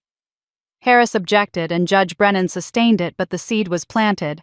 Webb moved on, abandoning Dr. Chen to deliver his own opening statement. Your Honor, this case isn't about a signature. It's about a daughter who abandoned her family for 5 years, who rarely visited her aging parents, who failed to maintain a relationship with her sister, and who now sees an opportunity for financial gain. Webb's voice was smooth, sympathetic. The Williams family generously allowed Ms. Williams and her son to live in their home rent-free for years. When they made the difficult decision to offer that space to Ms. Whitmore's larger family, Ms. Williams retaliated with this lawsuit. She's attempting to weaponize the legal system against her own mother. That's not true, I whispered to Harris. Stay calm, he whispered back. The evidence will show that Ms. Williams has a history of conflict with her family, Webb continued, that she distanced herself by choice, that her financial difficulties are the result of her own decisions, and that this lawsuit is nothing more than vindictive. My father made a sound. A small gasp, barely audible, but I heard it because I was listening for any crack in their united front. I looked across the courtroom and saw him gripping his chest, his face contorting. Dad? He tried to stand, but his legs buckled. He grabbed the table for support, his breathing rapid and shallow. My mother turned toward him, her composed mask finally cracking into alarm. David! David! What's wrong? He collapsed. Everything happened at once. Susan screamed. Judge Brennan called for a recess and someone to call 911. I was moving before I consciously decided to crossing the courtroom, dropping to my knees beside my father where he'd fallen between the rows of seats. Dad, I'm a nurse, let me help. I loosened his tie, checked his pulse racing irregular. Classic signs of cardiac arrest. Someone get me an AED. Don't touch him. My mother tried to push me away, but I held firm. Mom, I'm trying to help him. He's having a heart attack. My father's eyes found mine, and for the first time in years, I saw him really looking at me. Not through me, not past me, but at me.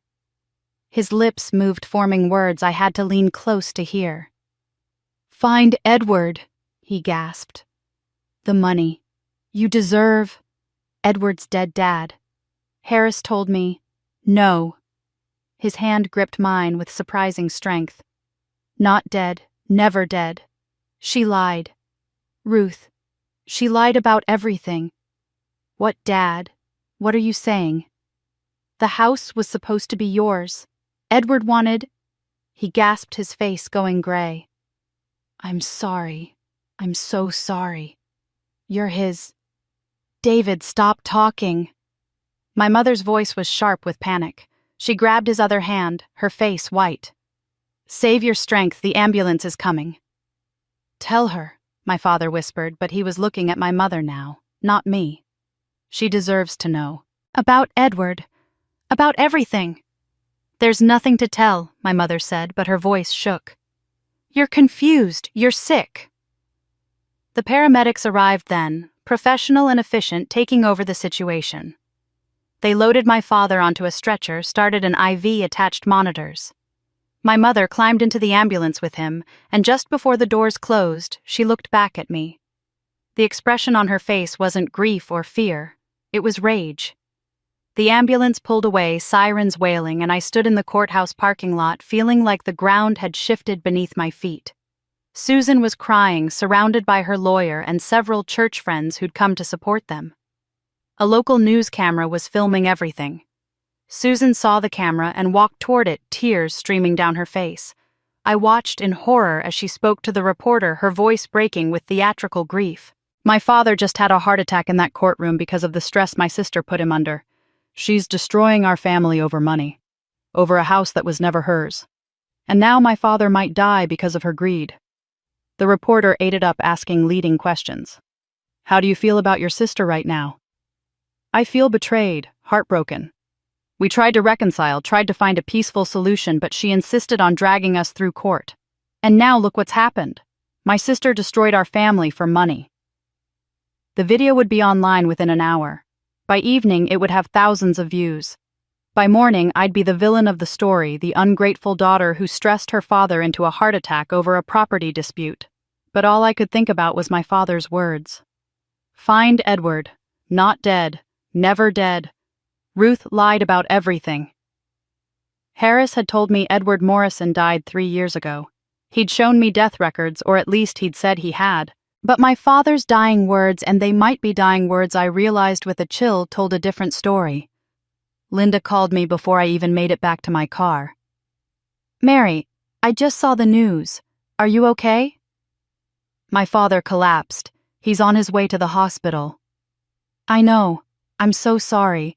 But Mary, you need to be very careful right now. Public opinion is turning. That video of Susan is everywhere. People are saying you caused this. I didn't cause anything. They're the ones who forged my signature. They're the ones who... I know, I believe you. But right now you need to focus on damage control. Don't talk to any reporters. Don't post anything on social media. Just stay quiet and let this blow over. My father said something before he collapsed, about Edward Morrison. He said Edward isn't dead, that Ruth lied about everything. There was a pause on Linda's end. What exactly did he say? He told me to find Edward. He said the money was supposed to be mine, that I deserved it. And he started to say something else, something about me being, but he didn't finish. Being what? I don't know. My mother interrupted him. Another pause. Mary, your father just had a heart attack. People say strange things when they're in medical crisis. You can't read too much into confused ramblings. He didn't sound confused. He sounded desperate, like he was trying to tell me something important before it was too late. Just focus on getting through the next few days, Linda said. The hearing will be rescheduled. We'll deal with everything else after your father stabilizes. I hung up and sat in my car, watching Susan still talking to reporters, playing the grieving daughter to perfection. The judge had postponed everything indefinitely, pending my father's condition. Our case was on hold. My reputation was being destroyed in real time on social media. And somewhere out there, if my father was telling the truth, was a man named Edward Morrison, who everyone believed was dead, but apparently wasn't. Dad's last words haunted me, find Edward. But Edward was dead. Or was he? My father survived the heart attack, but barely. He spent 2 weeks in the ICU, then moved to a regular room where my mother kept constant vigil, refusing to let me visit. The nurses told me she'd left explicit instructions that I wasn't to be allowed in. Family only, she'd said, as if I'd ceased to be family the moment I'd filed the lawsuit. So instead of sitting by his bedside, I searched for a dead man. I started with the obvious places. Pine Grove Cemetery, where Harris had said Edward Morrison was buried. I walked through acres of headstones on a cold October morning, checking every Morrison grave. There were 3. Harold Morrison died 1987. Margaret Morrison died 2003. No Edward. I went to the county clerk's office and requested death certificates. The clerk, a tired woman in her 50s, searched the database while I waited. No Edward Morrison death certificate filed in this county, she said. When did you say he died? 2015, that's what I was told. Well, it's not here. Could have died in a different county, or the family might not have filed properly. Happens more than you'd think. But my father's words echoed in my head. Not dead. Never dead. She lied. I tried hospital records, next obituaries, anything that might prove Edward Morrison had actually died. Nothing. It was like he'd simply vanished 3 years ago. Linda was skeptical when I told her what I'd found. Or rather, what you haven't found. Mary, maybe he just moved away. Maybe he's in a nursing home somewhere under a different name. You can't build a theory on absence of evidence. But my father specifically said Edward wasn't dead, that Ruth lied about everything. Your father was having a heart attack. You can't trust what he said. But I did trust it. Maybe because it was the first honest thing my father had said to me in decades. Maybe because I was desperate for any thread to pull that might unravel the whole tangled mess. I took a week's vacation from the hospital and hired someone to help me search. His name was Marcus Reed, no relation to Susan's lawyer, a graduate student in criminal justice, who did private investigation work on the side to pay his tuition. He was 24, methodical, and cheap, which was all I could afford. "You want me to find a guy who maybe didn't die?" he asked when we met at a diner near campus. "I want you to prove he's still alive, or prove he's really dead. Either way, I need to know the truth." Marcus worked fast. Within a week, he'd traced property tax records for Edward Morrison still being paid, still current, for a small house in Riverside County about 50 miles north. The payments came from a checking account that showed regular activity, utility bills in Edward's name, a phone number unlisted but traceable. "Your dead guy pays his electric bill," Marcus said, sliding the printouts across the table. "Either he's not dead, or he's the most responsible ghost I've ever seen." I stared at the address. 2847 Maple Ridge Road, Riverside. A real place. A place where Edward Morrison might actually be living.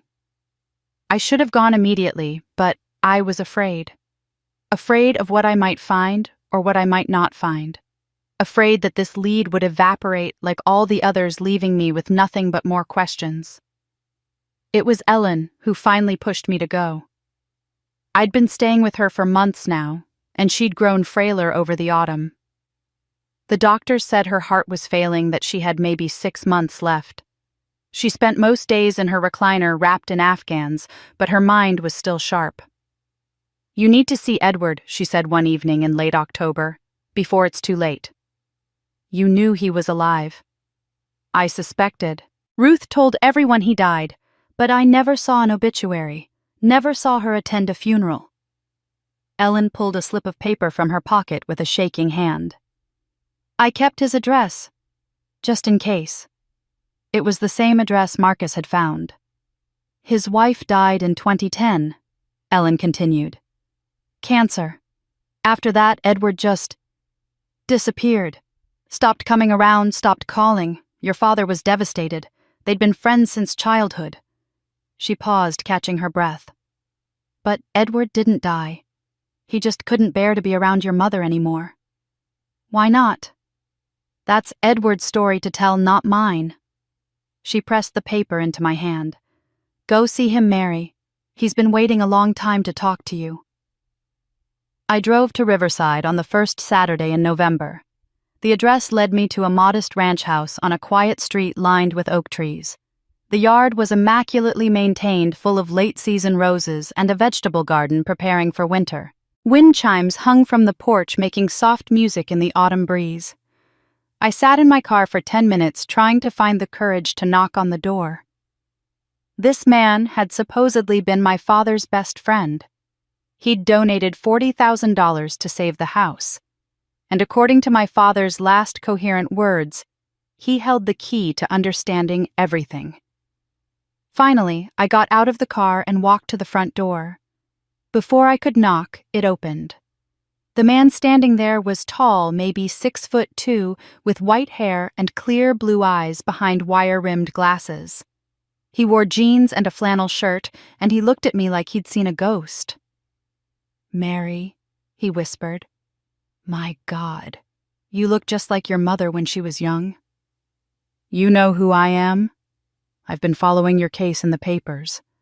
The lawsuit, the heart attack, everything." He stepped back, gesturing me inside. "I wondered if you'd find me. Your father knew you would eventually. That's why he was so afraid." The house was warm and comfortable, filled with books and photographs. I saw pictures of a woman I assumed was his late wife, pictures of landscapes and gardens, but no pictures of people I recognized. "How did you know my father?" I asked. "We grew up together." Best friends from the time we were 7 years old. We did everything together, played baseball, chased girls, got in trouble. Edward's smile was sad. We even fell in love with the same woman. My throat tightened. My mother. Your mother. He gestured for me to sit on the couch, then lowered himself into an armchair across from me. Ruth was the most beautiful girl in town. Smart, funny, full of life. We both courted her. We both wanted to marry her. She chose my father. She chose David, yes, but not because she wanted to. Edward's hands gripped the armrests of his chair. Her father made that choice for her. My family was poor. David's father had money connections. So Ruth's father arranged the marriage, and Ruth did what daughters did in those days. She obeyed. But she must have loved him eventually. Did she? Edward looked at me with those clear blue eyes. Or did she just learn to live with her choice? These are questions I've spent 40 years asking myself. The $40,000, I said. You donated it to save the house. Why would you give that much money to a woman who chose someone else? Because it wasn't for Ruth. Edward leaned forward. It was for you. It was always for you. I don't understand. You have your mother's eyes, he said softly. Her cheekbones, her hair. But your smile, Mary, your smile is mine. The room seemed to tilt. I gripped the edge of the couch, trying to process what he was saying. What? Your father knew. David knew from the moment you were born. He wasn't your father, Mary. I am. The words hung in the air between us, impossible, and yet somehow making perfect sense of everything. My father's drunken confession when I was 17. My mother's lifetime of favoritism toward Susan. The way I'd never quite fit in my own family. No, I whispered, but even as I said it, I knew it was true. Edward's eyes filled with tears. I've been waiting for you, Mary. Your father knew I would tell you everything. That's why he was so afraid. I couldn't speak, couldn't breathe. The room spun around me as Edward's words echoed in my head. I am your father. That's impossible, I finally managed. My mother would have told me. Someone would have told me. Your mother couldn't tell you. She'd built her whole life on the lie that you were David's daughter, and David... Edward's voice broke. David loved you anyway, or tried to, but every time he looked at you, he saw me, saw the proof of Ruth's betrayal. When how? Edward stood and walked to the window looking out at his garden. The summer of 1980. Ruth was 29, married to David for 6 years. They'd been trying to have children and couldn't. The doctor said David had a low sperm count, that natural conception was unlikely. He turned back to me. Ruth came to me one night. She said she couldn't live without a child, that David's family was pressuring them, that she was desperate. She asked me to help her. Help her? Give her what David couldn't. A child. His face was filled with pain. I'd never stopped loving her, Mary. Never. I'd married someone else, tried to move on, but Ruth was always the one. So when she asked, I said yes. Just once, she promised. Just to have a baby. Then we'd never speak of it again. I felt sick. So, I was planned. Conceived deliberately. You were wanted, Edward corrected gently. By your mother, by me. David suspected, but he couldn't prove it. And when you were born, Ruth convinced him you were his. She had to. Her marriage, her reputation, everything depended on that lie. But he knew. He always knew. He knew. Edward sat down again, suddenly looking every one of his 75 years. And he loved Susan more because Susan was actually his. The fertility treatments finally worked when Ruth was 34. Susan was the child he'd always wanted, his real daughter. It all made sense now. The favoritism, the scholarship Susan stole while my parents did nothing, the house being given to her instead of me. I'd spent my whole life wondering what was wrong with me, why I couldn't earn my father's love no matter how hard I tried. and the answer was simple. I wasn't his. "The money," I said, forcing myself back to the present. "You gave $40,000 to save the house. Why?" "I gave $80,000, Edward said. "The whole amount." I stared at him. "But I paid $40,000 from my retirement account." "And I reimbursed it." Edward pulled a folder from a drawer in the side table. "When I heard the house was being foreclosed on, I contacted David. I told him I'd pay off the bank all of it, but only under one condition." "What condition?" He opened the folder and pulled out a document yellowed and water-stained but still legible. It was a private contract dated August 15, 2015, signed by both Edward Morrison and David Williams, with a notary seal at the bottom. "The condition was that the house would be transferred to you," Edward said. "That was the deal. I'd save the house, but it had to become yours. You'd worked so hard, sacrificed so much. You deserved a home. You deserved security. And since I couldn't give you anything openly, couldn't claim you as my daughter, I could at least give you this." I read the contract with shaking hands. It was clear and specific. Edward Morrison agrees to provide $80,000 to satisfy foreclosure proceedings on the property located at 247 Maple Street, with the express condition that said property shall be transferred to Mary Williams within 90 days of payment. Failure to transfer the property as specified will result in immediate repayment of all funds with 10% interest. "David signed it," I whispered. "He did. He didn't want to. Ruth fought him on it, but he knew he had no choice. Without my money, they'd lose the house, so he signed. But the house was never transferred to me. They gave it to Susan instead." Edward's jaw tightened.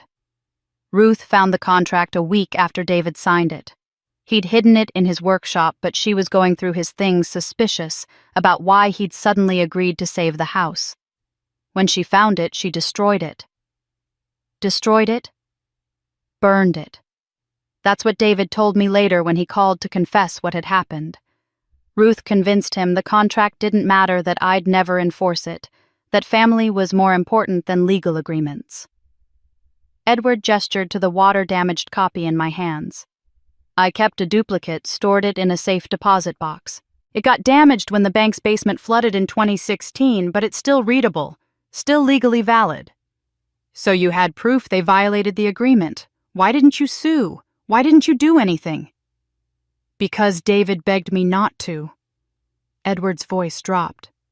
"He called me 2 months after the foreclosure was paid off, crying, telling me Ruth had convinced him to transfer the house to Susan instead. He said if I enforced the contract, Ruth would tell you the truth, that he wasn't your father. He said it would destroy you, destroy everyone. He asked me to let it go for your sake." "For my sake?" Anger flared hot in my chest. "He stole my house and blamed it on protecting me." "He was weak," Edward said quietly. "He'd always been weak when it came to Ruth. She controlled him, manipulated him, made him feel like he owed her something for staying married to him, even though he couldn't give her children. He could never stand up to her." Edward pulled 2 more documents from the folder. The first was a wire transfer receipt showing $80,000 sent from Edward Morrison's account to the bank holding the foreclosure, dated August 20th, 2015. The second was a handwritten letter, the writing shaky and uneven, dated September 10th, 2018, 1 week before my father's heart attack. "David wrote this," Edward said, handing me the letter. "He sent it to me after you filed the lawsuit. I think he knew his heart was failing. I think he wanted to confess before it was too late." I read my father's words, tears blurring my vision. "Edward, I'm dying. The doctors don't say it, but I feel it in my bones. Before I go, I need to tell the truth. You gave us $80,000 to save the house on condition it go to Mary. I agreed. I signed the contract. But Ruth found it and destroyed it. She convinced me to give the house to Susan instead. I was wrong. I've been wrong about everything. Mary deserves the house. She deserves the truth. She deserves to know you're her real father. I'm sorry I was too much of a coward to tell her myself. Please forgive me. Please tell her I'm sorry." I set down the letter, my hands trembling. He knew he was dying. He tried to tell me in the courtroom. Yes, and Ruth stopped him. Edward's expression hardened. She's been controlling this narrative for 40 years, Mary. Controlling who knows what, who gets what, who matters, and who doesn't. She gave the house to Susan because Susan is David's biological daughter, and you're not. Everything she's done has been to maintain that hierarchy. I looked at the 3 documents spread out before me. The contract, the wire transfer, the confession letter. Together with the forged signature Dr. Chen had already verified with Ellen's recording of Ruth and Susan planning the eviction with Mrs. Wilson's letter proving a pattern of sabotage, this evidence could win my case.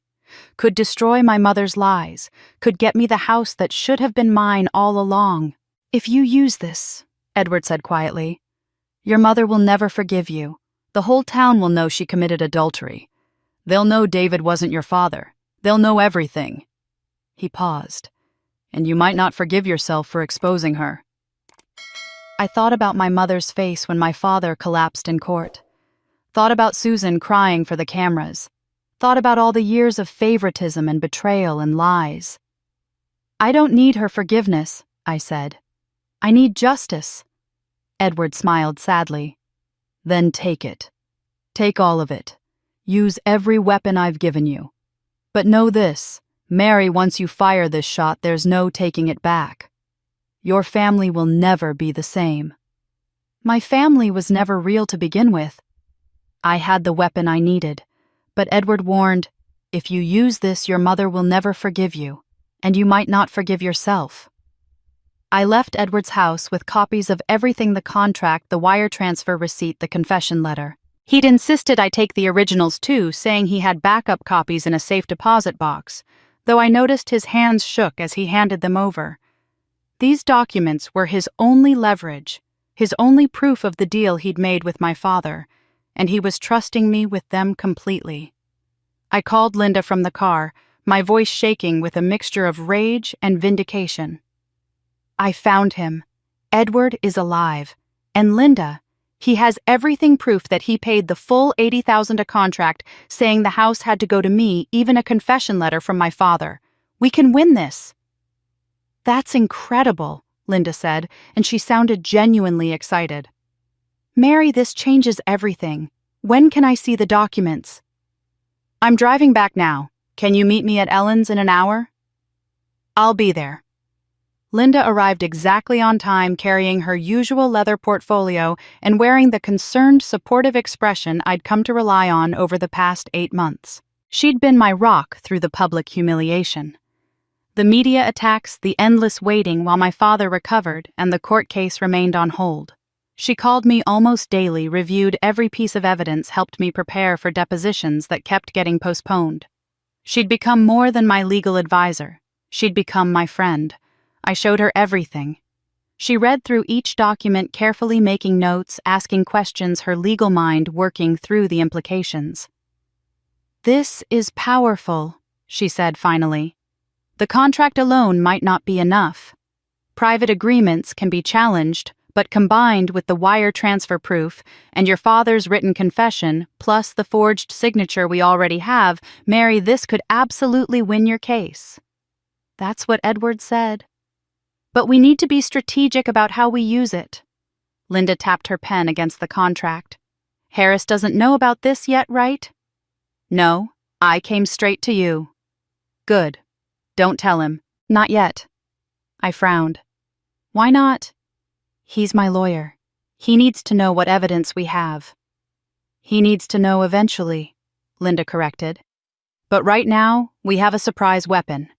If we reveal this too early, Susan's team will have time to prepare counter-arguments to challenge the document's validity, to spin the narrative. Better to keep it secret until the trial, then present it as a devastating surprise. It made sense. Everything Linda said always made sense. That's why I trusted her so completely. What about the part about Edward being my biological father? I asked. Do we have to reveal that in court? Linda's expression softened with sympathy. Probably. The contract makes more sense if Edward had a personal connection to you beyond being your father's friend. His motivation for demanding the house go to you becomes clearer if you're his daughter. So the whole town will know my mother had an affair, that I'm illegitimate. The whole town will know your mother lied and your father David knew the truth and went along with the betrayal anyway. Mary, I know this is painful, but the truth is your most powerful weapon. She reached across the table and squeezed my hand. You've been fighting alone for so long. Let me help you carry this burden. So I did. I gave Linda copies of everything: the contract, the wire transfer, the confession letter. I kept the originals in a locked box in Ellen's guest room, but Linda had complete copies to review and prepare with. Over the next few weeks, she helped me craft a timeline, organize the evidence, prepare for how we'd present everything in court. The hearing was rescheduled for February, contingent on my father's health. He'd been transferred to a rehabilitation facility, still weak but recovering. My mother continued to refuse my visits, spreading the story that I'd caused his heart attack with my vindictive lawsuit. The court of public opinion remained firmly against me, but Linda kept saying it didn't matter. Let them think what they want now, she said. When we present this evidence in court, everything will change. The truth will come out and everyone will see who the real villains are. I believed her. I trusted her completely, which made what happened in early January even more devastating. It was a Tuesday night, nearly midnight. Ethan couldn't sleep. He'd been having nightmares since my father's collapse.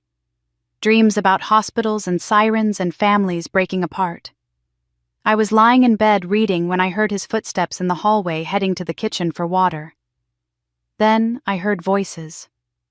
Low, urgent. One of them was Linda's. I got up quietly and crept to my doorway.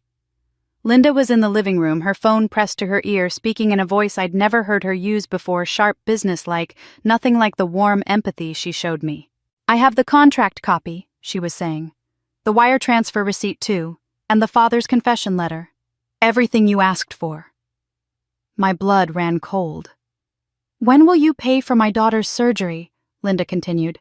You promised $50,000 once I got you the evidence. She needs the operation next month, or they're saying she might not make it. A pause while she listened to whoever was on the other end. I understand you need time to verify the documents are real. But please, my daughter is 9 years old. She has a congenital heart defect, and the surgery is her only chance. You promised to help if I helped you. Another pause, then barely audible through my doorway, I heard the voice on the other end of the line. Female. Familiar. Susan. Don't worry, Linda. As soon as we confirm these documents are what you say they are, you'll get your money. Your daughter will have her surgery. You're doing the right thing. I stepped into the living room. Linda's back was to me and she didn't hear me approach. Thank you, Linda said into the phone. I know this is wrong, but I have to choose my child. I have to... What the hell is this?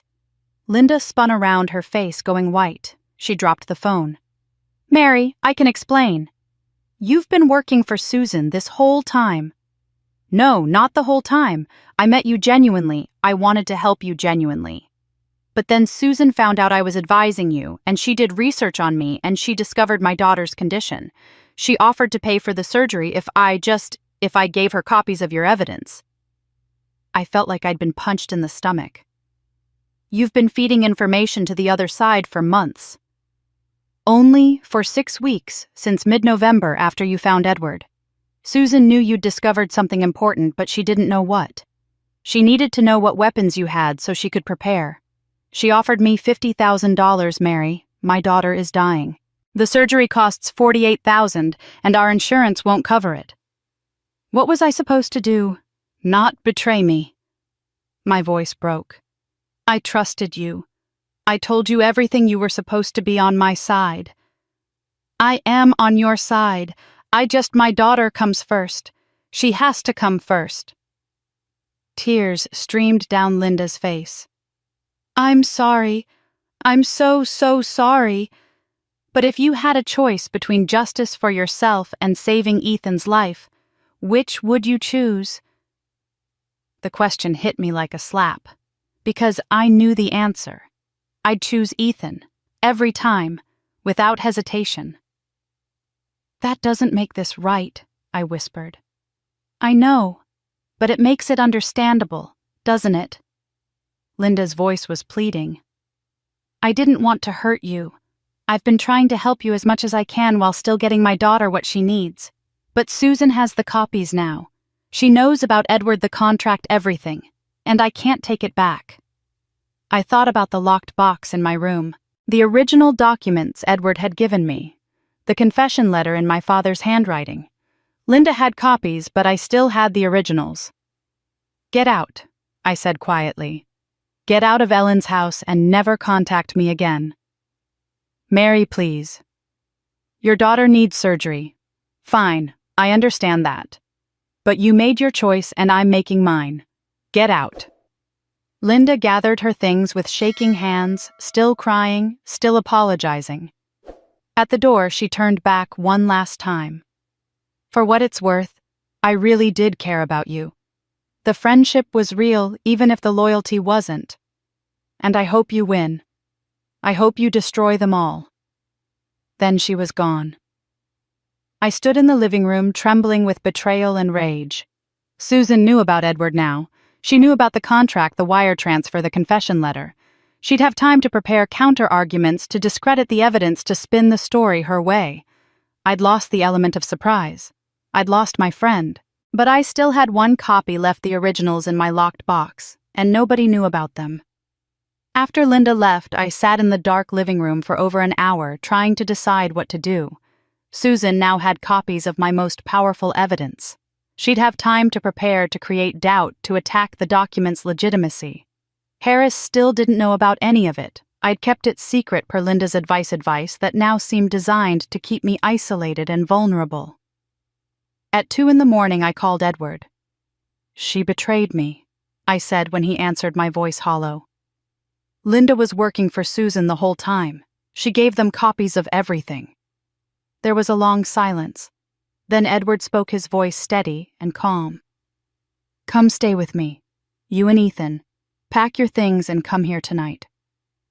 "Edward, I can't just—" "Ellen is dying, Mary. Her heart is failing faster than the doctors expected. She needs peace in her final weeks, not the stress of housing someone in the middle of a legal war. And you need family right now.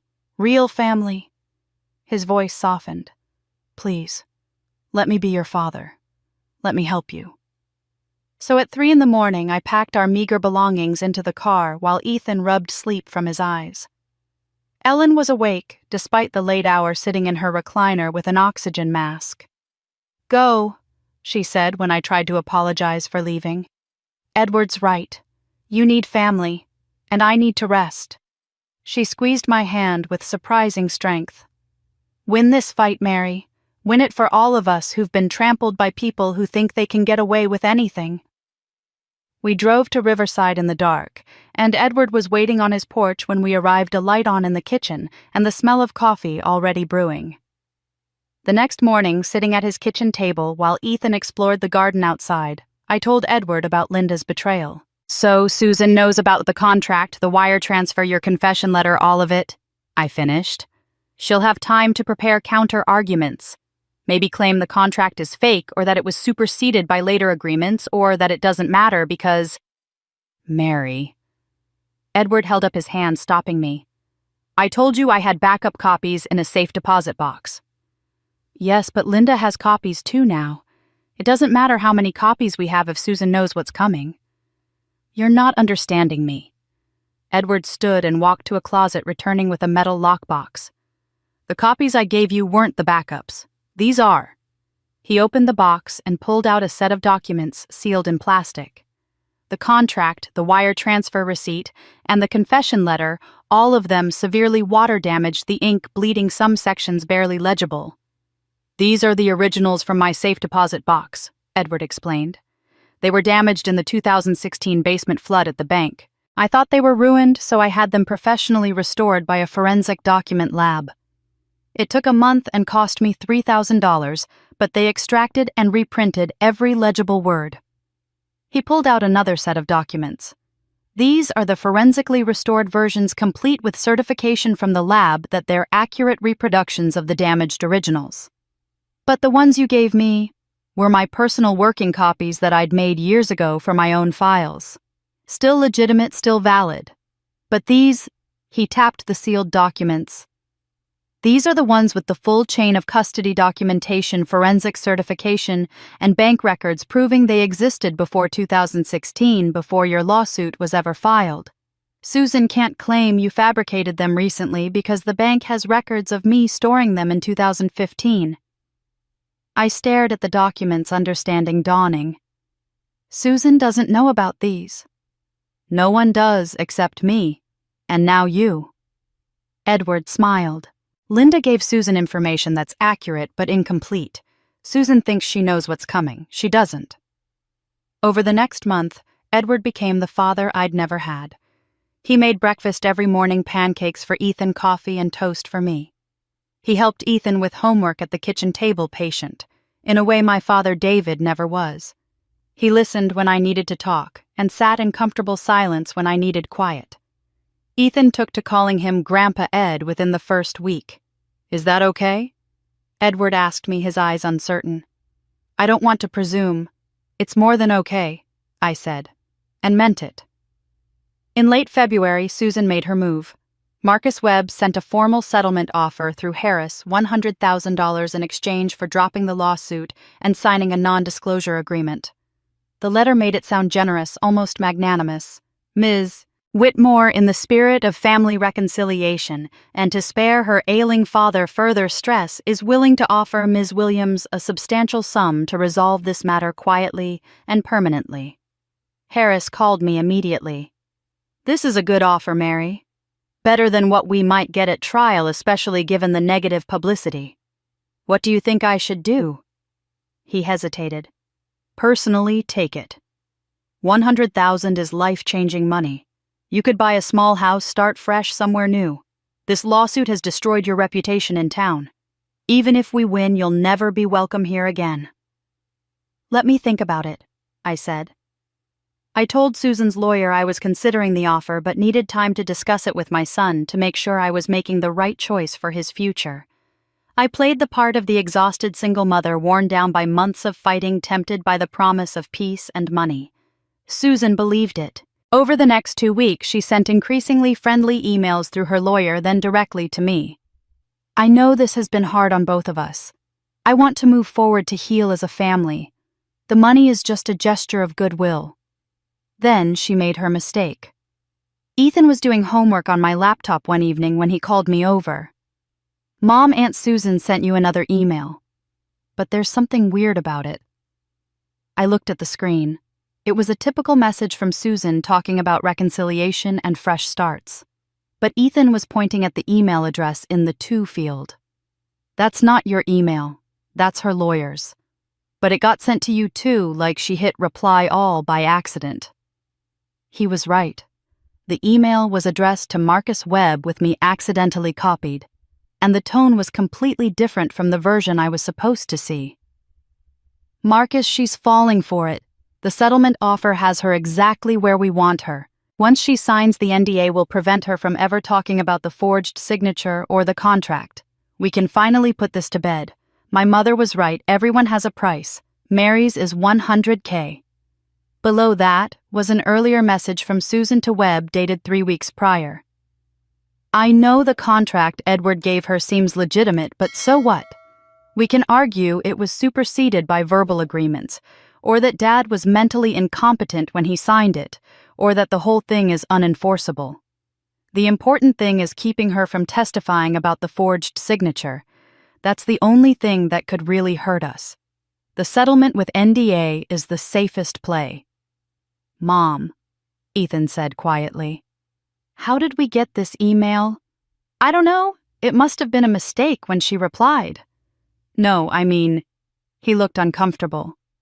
I was trying to look up something for my school project about family trees, and I wondered if Aunt Susan had any old family photos on her email, so I tried to log into her account. Ethan, you can't hack people's email. I didn't hack anything, I just tried her birthday as the password. People always use birthdays. It worked on the first try. He looked at me with those serious 11-year-old eyes. Is that bad? Did I do something wrong? I should have scolded him, should have lectured him about privacy and ethics. But instead, I looked at the incriminating emails on the screen, Susan admitting the forged signature was real, admitting the settlement was designed to silence me, admitting she knew about Edward's contract. Forward these to my email, I said. Then log out and never do that again. So it was okay this one time? No. But what's done is done. I watched the emails arrive in my inbox, then had Ethan delete all traces of the login from my laptop's history. And Ethan? We don't tell anyone how we got these. Not Harris, not Edward, not anyone. Why not? Because sometimes the right evidence comes from the wrong place, and sometimes you have to protect the people you love by keeping secrets. The next day, I sent Susan's lawyer a response accepting the settlement offer and asking for the paperwork to be drawn up. I played my part perfectly, the defeated woman grateful for the chance to move on, willing to sign away her rights for money and peace. Susan thought she'd bought my silence. She didn't know I'd bought her confession. The trial began on March 4th, a gray Monday morning with rain threatening. I walked into the courthouse with Edward on one side and Ethan on the other, my small, borrowed family facing the one that had rejected me. The courtroom was packed. The case had attracted enough attention that people lined up for seats like it was a theater performance, instead of the destruction of my family. Judge Brennan looked older than she had 5 months ago when my father collapsed during the preliminary hearing. She surveyed the packed courtroom with obvious distaste. "This is not entertainment," she announced. "This is a court of law dealing with serious allegations of fraud. I will have order or I will clear this room. Are we understood?" Everyone nodded. Susan sat at the defendant's table with Marcus Webb wearing a modest blue dress and minimal makeup, her hair pulled back in a simple style. She looked like exactly what she was pretending to be, a wronged sister, confused and hurt by accusations she didn't understand. My mother sat directly behind her in the gallery, her hands folded in her lap, her face a mask of dignified suffering. My father was absent, still too weak from the heart attack to attend, or so they claimed. I suspected he simply couldn't bear to watch. Webb delivered his opening statement first, and it was masterful. He painted Susan as the devoted daughter who'd taken care of aging parents while Mary pursued her own selfish interests. He described me as the absent family member who rarely visited, who worked constant double shifts, and left my son with neighbors instead of family. He made it sound like Susan had rescued Ethan and me from ourselves, only to be attacked with a baseless lawsuit when we wanted more than they could give. The evidence will show that Mary Williams signed the deed transfer willingly. Webb said, his voice gentle and reasonable. That she agreed her sister's family with 3 children needed the house more than she did. That this lawsuit is nothing but an attempt to extort money from a family that has always tried to help her. Then it was Harris's turn. He was brief and methodical, laying out the facts without emotion. The foreclosure, the $80,000 payment, the forged signature, the broken promises. "The evidence will prove that Mary Williams was defrauded by her own family," he said. "That her signature was forged, her money was taken, and her trust was betrayed. This is not a family dispute. This is fraud." The judge called the first witness. Dr. Patricia Chen returned to the stand, the same forensic document examiner who testified at the preliminary hearing. She walked the court through her analysis again, this time with enlarged photographs of my signature from dozens of documents compared to the signature on the deed transfer. "These signatures are not consistent," she testified. "The deed transfer signature shows characteristics of simulation, someone attempting to copy Ms. Williams's signature but lacking the natural flow and pressure patterns of her authentic writing." Webb cross-examined her aggressively, suggesting that stress could alter handwriting that I might have signed quickly without thinking. But Dr. Chen held firm. "I've examined hundreds of signatures written under stress, Mr. Webb. This isn't stress variation. This is forgery." Then Harris called Edward to the stand. The courtroom buzzed when Edward entered, a tall, distinguished man in his 70s, walking with a slight limp, but carrying himself with dignity. Susan's face went white. My mother's hands gripped the railing in front of her. Edward took the oath and sat down, his clear blue eyes fixed on the judge. "Please state your name and your relationship to the parties in this case," Harris said. "Edward Morrison. I've known the Williams family for over 50 years. I was David Williams's best friend from childhood." He paused, then added quietly, "And I'm Mary's biological father." The courtroom erupted. Judge Brennan banged her gavel repeatedly. "Order, I will have order, or I will clear this courtroom." When the noise died down, Harris continued. "Mr. Morrison, did you provide financial assistance to the Williams family in 2015? "I did. David called me when the house was being foreclosed on. I agreed to pay the full amount, $80,000, but only under specific conditions." Harris presented the contract, the one with full forensic documentation proving it had existed since 2015. Edward walked the court through every detail: how he'd insisted the house go to Mary, how David had signed the agreement, how Ruth had found and destroyed the original contract. "I kept a backup in my safe deposit box," Edward testified. "When the bank's basement flooded in 2016, the documents were damaged. I had them professionally restored by a forensic document laboratory. What you're seeing is the certified restoration of that original contract." Webb's cross-examination tried to poke holes in the timeline and Edward's motivations in the legitimacy of a water-damaged document. But Edward remained calm, answering every question with the steady certainty of someone telling the truth. Then Harris played his trump card, my father's confession letter written 1 week before his heart attack. The courtroom went silent as Harris read David Williams's words aloud. The admission that he'd agreed to give me the house. The confession that Ruth had destroyed the contract. The acknowledgement that I'd been betrayed by the people who should have protected me. I watched Susan as the letter was read. Tears streamed down her face, but I couldn't tell if they were genuine or performed. She'd always been good at crying on command. When Harris finished, Judge Brennan called a 15-minute recess. The courtroom emptied slowly, people whispering, phones immediately coming out to text updates to friends who hadn't gotten seats. Edward squeezed my hand. "You're doing great." "We haven't gotten to the best part yet," I whispered back. When court resumed, Harris called me to the stand. I walked up with shaking legs, placed my hand on the Bible, and swore to tell the truth. Then I told my story, all of it. The scholarship Susan stole, the fiancé she took, the house I paid for, the locks being changed while my son stood in the rain. Webb's cross-examination was brutal. He asked about my relationship with Ethan's father, implying I was unstable in relationships. He questioned my work schedule, suggesting I was neglectful. He painted me as bitter, jealous, and vindictive. "Isn't it true, Ms. Williams, that you've always been envious of your sister's stable marriage and larger family?" "No." "Isn't it true that you rarely visited your parents because you couldn't bear to see your sister's success?" "I rarely visited because my mother made it clear I wasn't welcome." "Or because you were plotting this lawsuit, waiting for the right moment to strike?" "I was surviving. That's all I've ever done." When Webb finished, Harris stood for redirect.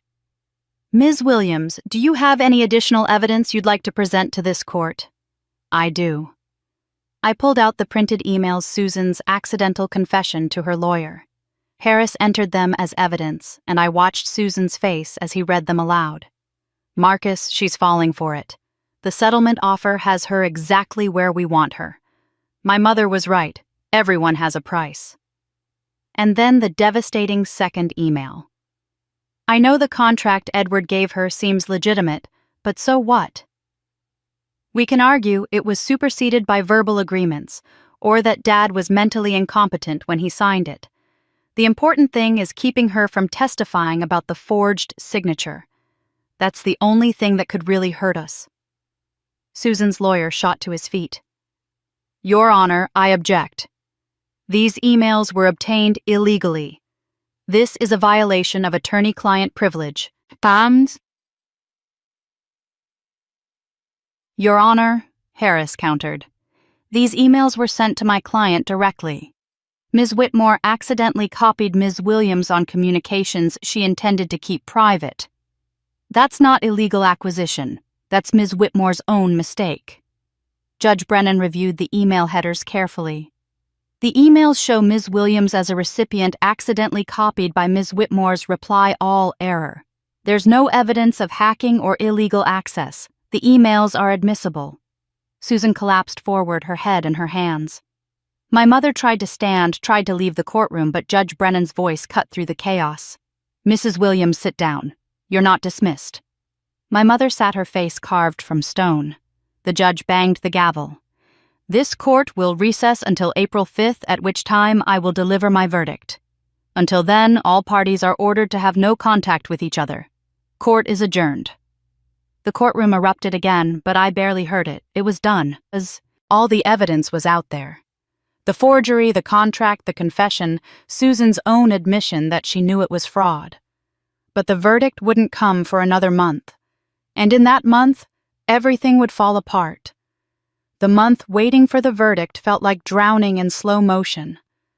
I'd presented every piece of evidence, exposed Susan's confession, proven the forgery beyond doubt. But Judge Brennan had seemed troubled during the final day of testimony, asking pointed questions about chain of custody and document authentication that made me nervous. Harris assured me it was routine. Judges always scrutinize evidence carefully in fraud cases. Don't worry. We presented a bulletproof case. But something felt wrong. Harris had been distracted throughout the trial, arriving late to court sessions, forgetting to call witnesses in the order we'd planned, seeming almost relieved when things went poorly.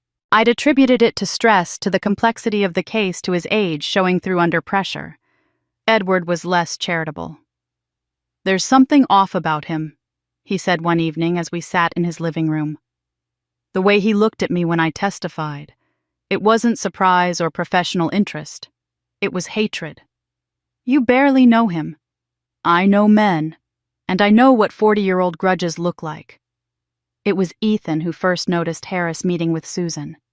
He'd started walking to the library after school, a 3-block trip from Edward's house, and one afternoon he came home agitated. Mom, I saw Mr. Harris today. He was at the coffee shop near the library with Aunt Susan. That's impossible. The judge ordered no contact between. I know what I saw. They were sitting at a back table and she was crying and he was holding her hand. I took a picture. He pulled out his phone and showed me. The image was grainy, shot through the coffee shop window, but unmistakable. Harris and Susan sitting close, her hand in his, their heads bent together in intimate conversation. When was this? About an hour ago. Should I have said something to them? No, you did exactly right. I stared at the photo, my mind racing. Ethan, if you see them together again, take more pictures. But don't let them see you. Over the next 2 weeks, Ethan photographed Harris and Susan meeting 3 more times. Always at the same coffee shop, always in the back corner, always looking like old friends rather than opposing lawyers. I showed the photos to Edward. His face went dark. I'm hiring a private investigator, he said.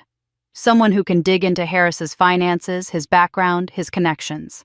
If he's been working with Susan this whole time, that would mean he sabotaged my case from the beginning, that he took it pro bono so he could control it from the inside. Yes, it would mean exactly that. The investigator Edward hired was a woman named Patricia Reeves, a former FBI agent who now ran a small firm specializing in financial fraud. She was efficient, thorough, and expensive, but Edward paid her fees without hesitation. 2 weeks later, she delivered her report in Edward's living room, her expression grim. Mr. Harris has received 3 payments of $10,000 each from Susan Whitmore's account over the past 6 months, she began. The payments were disguised as legal consulting fees and routed through a shell company, but I traced them back to her personal checking account. $30,000. My lawyer had been paid $30,000 by the opposing party. That's illegal, I whispered. That's conflict of interest fraud and probably grounds for disbarment, Patricia agreed. But it gets worse. She pulled out another document. In 2015, shortly before your family's foreclosure, Mr. Harris hired a professional document forger named Thomas Brennan, no relation to the judge. Brennan is known in certain circles for his ability to replicate signatures. He was paid $5,000 by Harris payment traced through Harris's personal account. The room tilted. Harris hired someone to forge my signature. That's my conclusion based on the financial evidence and timeline. The payment to Brennan occurred 2 weeks before the deed transfer was filed. But why? What would Harris gain from forging my signature? Patricia looked at Edward. That's where the story gets personal, Mr. Morrison. I researched Harris's background, his connection to your family. 40 years ago, Harris and Edward Morrison were both in love with Ruth Williams, then Ruth Parker. They competed for her affection. Edward's face went pale. I never knew Gerald felt that way about Ruth. We were friends. He never told you because he knew he'd lose. Ruth chose you, or so she thought. When her father forced her to marry David Williams instead, Harris blamed you for setting the whole thing in motion. That's insane. I didn't make Ruth's father arrange that marriage. Rational or not, Harris has held that grudge for 40 years. Patricia pulled out more documents. It gets worse. I investigated Harris's legal practice and found a pattern. Over the past 20 years, he's represented at least 5 other clients in property disputes, where signatures were later questioned. In 3 of those cases, forensic analysis suggested forgery, but the cases were settled before criminal charges could be filed. He's done this before. I said, my voice hollow. He's been forging signatures and then representing the victims, controlling their cases to make sure the truth never comes out. That's my assessment. And there's one more thing. Patricia hesitated. Your neighbor Ellen Carter. She died 4 months ago, correct? Yes, heart failure. She'd been sick for a while. The death was ruled natural causes, but I spoke with her cardiologist. He was surprised by how quickly she declined. She'd been stable for months, then suddenly deteriorated in the week before the trial. He ordered an autopsy review, but the family, specifically your mother, refused to authorize it. The room went cold. You think someone killed Ellen? Edward asked. I think Ellen had evidence that would have destroyed Ruth and Susan's case. I think she was going to testify about the recording she made. And I think her death was suspiciously convenient. Patricia closed her folder. I can't prove murder, but I can prove that Harris knew Ellen was going to testify and that he had multiple meetings with Ruth Williams in the weeks before Ellen died. I couldn't breathe. Ellen, who'd taken us in, who'd promised to tell the truth in court, who'd kept that recording for 2 years waiting for the right moment to use it dead just before she could testify. I drove to Harris's office that afternoon without calling ahead. His secretary tried to stop me, but I pushed past her into his book-lined office where this whole nightmare had started 18 months ago. Harris looked up from his desk, unsurprised to see me. Mary, I thought you might come. You forged my signature. My voice shook with rage. You hired someone to forge it, then you took my case so you could sabotage it from the inside. He leaned back in his chair, studying me with those same sympathetic eyes that had fooled me completely. 40 years ago, Edward Morrison stole the love of my life. Oh, he didn't know it. Ruth never told him how I felt. But I watched her choose him, watched her get pregnant with his child with you, and I had to smile and pretend to be happy for them all. He smiled, but it was cold and bitter.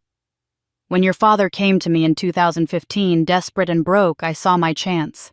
Ruth wanted to keep you from getting the house. I helped her forge your signature. And when you filed suit, I made sure I was your lawyer so I could control exactly how much of the truth came out. You destroyed my life for revenge against Edward. I destroyed your life because you were never supposed to exist. You were the proof of Ruth's betrayal, the constant reminder that she chose Edward over me. He stood up. But I didn't kill Ellen. I'm many things, Mary, but I'm not a murderer. Then who did? He walked to the window, looking out at the street below. Ellen's death was suspicious. The timing, the sudden decline. I didn't kill her, but I know who did. Who? He turned back to me, and for just a moment something like pity crossed his face. And then he said the name that would destroy everything I thought I knew. Your mother. I left Harris's office and drove straight to the police station. Detective Sarah Chen listened to my story with growing concern, the forged signature, the $30,000 payments, Harris's confession that my mother had killed Ellen. She made calls, requested warrants, set machinery in motion that couldn't be stopped. 2 days later, I stood outside my mother's house, the house that should have been mine, and watched police cars pull up with their lights off. Detective Chen had asked me to be there, though I didn't understand why until later. My mother opened the door before they could knock. She stood in the doorway wearing a cardigan and slippers, her gray hair perfectly combed, looking like everyone's grandmother. When she saw the detectives, she didn't look surprised. She looked almost relieved. "I've been waiting for this day," she said quietly, stepping aside to let them enter. They arrested her in the living room while I watched from the doorway. Read her rights. Handcuffed her with gentle efficiency. But before they could lead her out, she looked directly at me. "I need to tell her the truth," she said to Detective Chen. "Before you take me away, she deserves to know why. You have the right to remain silent, Mrs. Williams. I waive that right. I want to confess. All of it." My mother's voice was steady, almost peaceful. "But I need to tell my daughter first." Detective Chen looked at me. I nodded, unable to speak. They let my mother sit on the couch, still handcuffed. I sat across from her in the chair where I'd sat 1,000 times as a child. Detective Chen stayed in the room, another officer by the door. "Ellen Carter died in August," my mother began. 4 months ago. Heart failure, the doctors said. But it wasn't heart failure. I poisoned her." The words hung in the air, simple and devastating. "I used her own blood pressure medication, Digitalis. Too much of it mimics a heart attack. I knew because I'd been a nurse before I married your father. I visited Ellen every day that last week, brought her tea, made sure she took her medicine, and then took extra pills that I crushed into her afternoon coffee." My mother's voice didn't waver. "She died peacefully. She never knew." "Why?" The word came out as a whisper. "Because Ellen knew the secret. She was the only one left alive who knew, and she was going to testify in court and tell everyone." My mother finally looked at me. Really looked at me. "Ellen was the midwife when you were born, Mary. She was there the day you came into this world. And she knew immediately she could count back the months and do the math that you weren't David's child." My hands gripped the armrests of the chair. "You told Edward. In court. You said—" "I said Edward was your biological father. That's true. But I didn't tell the whole truth. I didn't tell anyone that I was already pregnant when I married David. 3 months pregnant with Edward's baby." The room seemed to shrink around me. "How?" "I was 19. Edward and I were in love, real love, the kind you read about in books. We'd been together secretly for a year. My father would have killed us both if he'd known. Edward was poor, his family had nothing. My father wanted me to marry David Williams, whose father owned half the town. Money, status, security." Her voice turned bitter. "My father sold me like cattle, and I was too afraid to say no. But I was already carrying Edward's child." "Did Edward know?" "No. He'd enlisted in the military 2 months before, trying to make something of himself so he could come back and ask my father for my hand properly. He didn't know I was pregnant? He didn't know my father had already arranged my marriage? He left and I married David a month later. And David knew. He knew I wasn't his. He suspected from the beginning. You were born 7 months after the wedding, early, I told everyone. But David wasn't stupid. And when you grew up looking nothing like him, looking exactly like Edward, he knew for certain." My mother's hands twisted in the handcuffs. "But he never said anything. He raised you as his own. He tried to love you, but every time he looked at you, he saw my betrayal. So Edward never knew he had a daughter?" "Never." He came back from the military 2 years later, married someone else, moved away. I saw him occasionally over the years. He and David had stayed friends somehow, but Edward never knew you were his, and I made sure it stayed that way. Why couldn't you tell him? Because if Edward knew, everything would fall apart. My marriage, my reputation, my control over my own life. Her voice rose slightly. I'd been forced into a marriage I didn't want, forced to give up the man I loved, forced to live a lie for 40 years.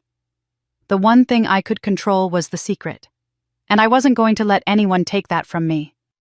So when Edward gave Dad $80,000 to save the house, he was saving his own daughter's home without even knowing it. Yes.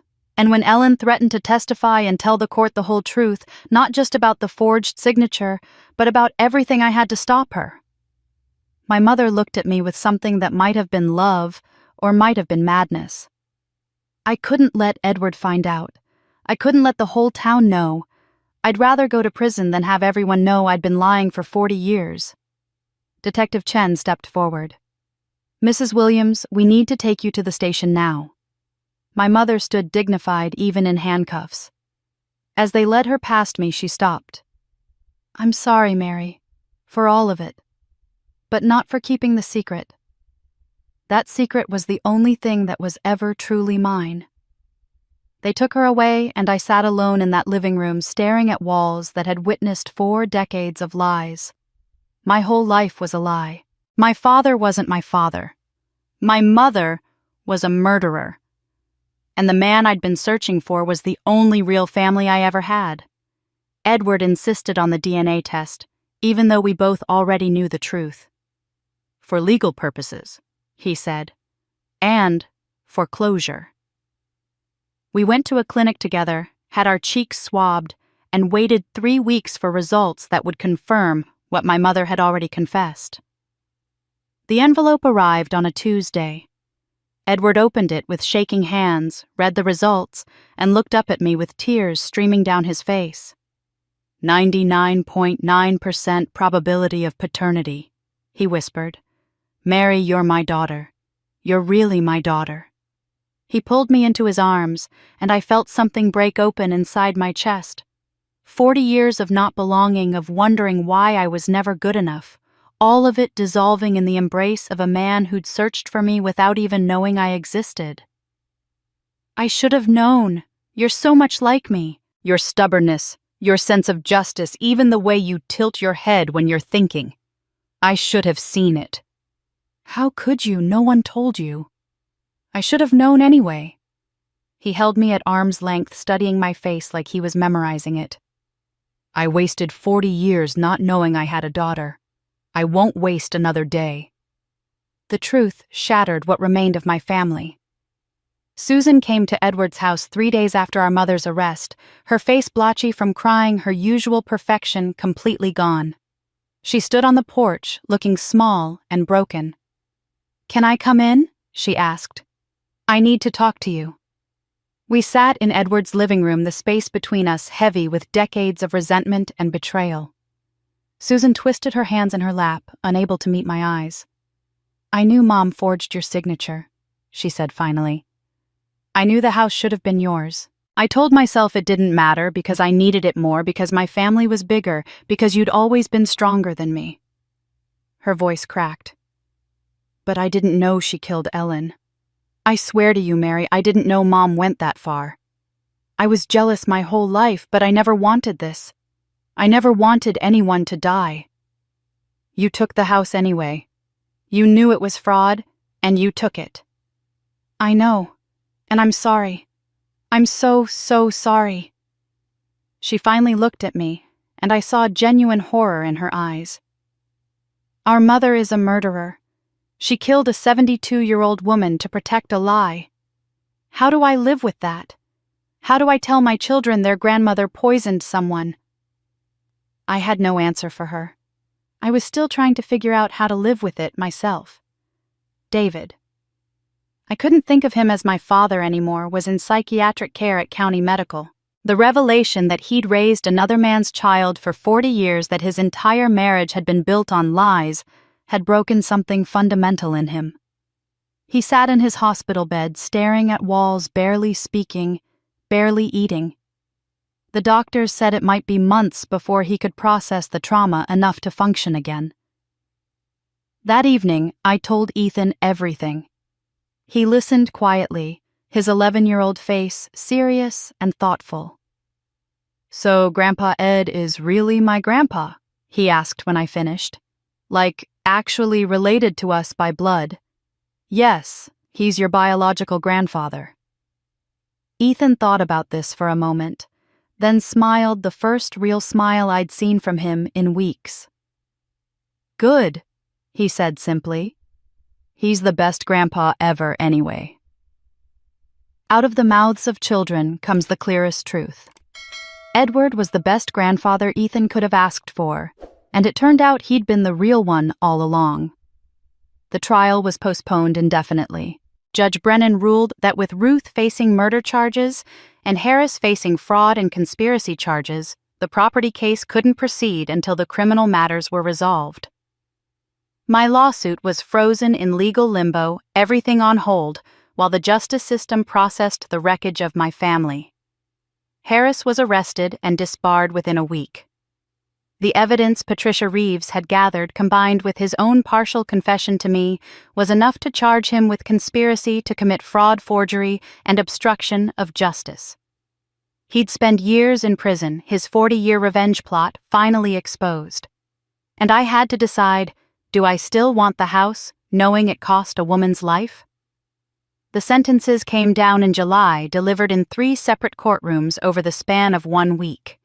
I attended every hearing, sitting in the gallery with Edward beside me, watching justice play out in increments of years and dollars. Ruth was sentenced first. The prosecutor had charged her with first-degree murder, but her lawyer negotiated it down to voluntary manslaughter, a mercy I wasn't sure she deserved. The judge gave her 12 years in state prison, citing her age and lack of prior criminal history as mitigating factors. My mother stood when the sentence was read, her back straight, her face expressionless. She didn't look at me as the bailiff led her away. Harris received 10 years for fraud, conspiracy, and obstruction of justice.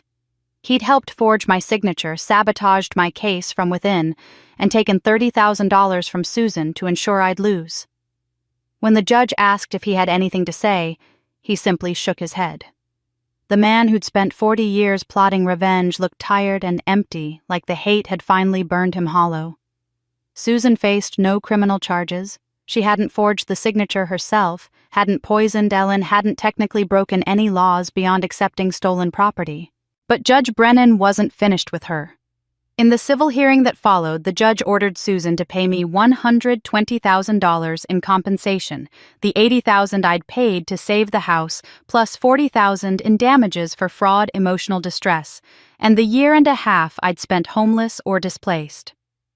"And as for the property at 247 Maple Street," Judge Brennan said, looking directly at me over her reading glasses, "the deed transfer obtained through forgery is hereby declared null and void.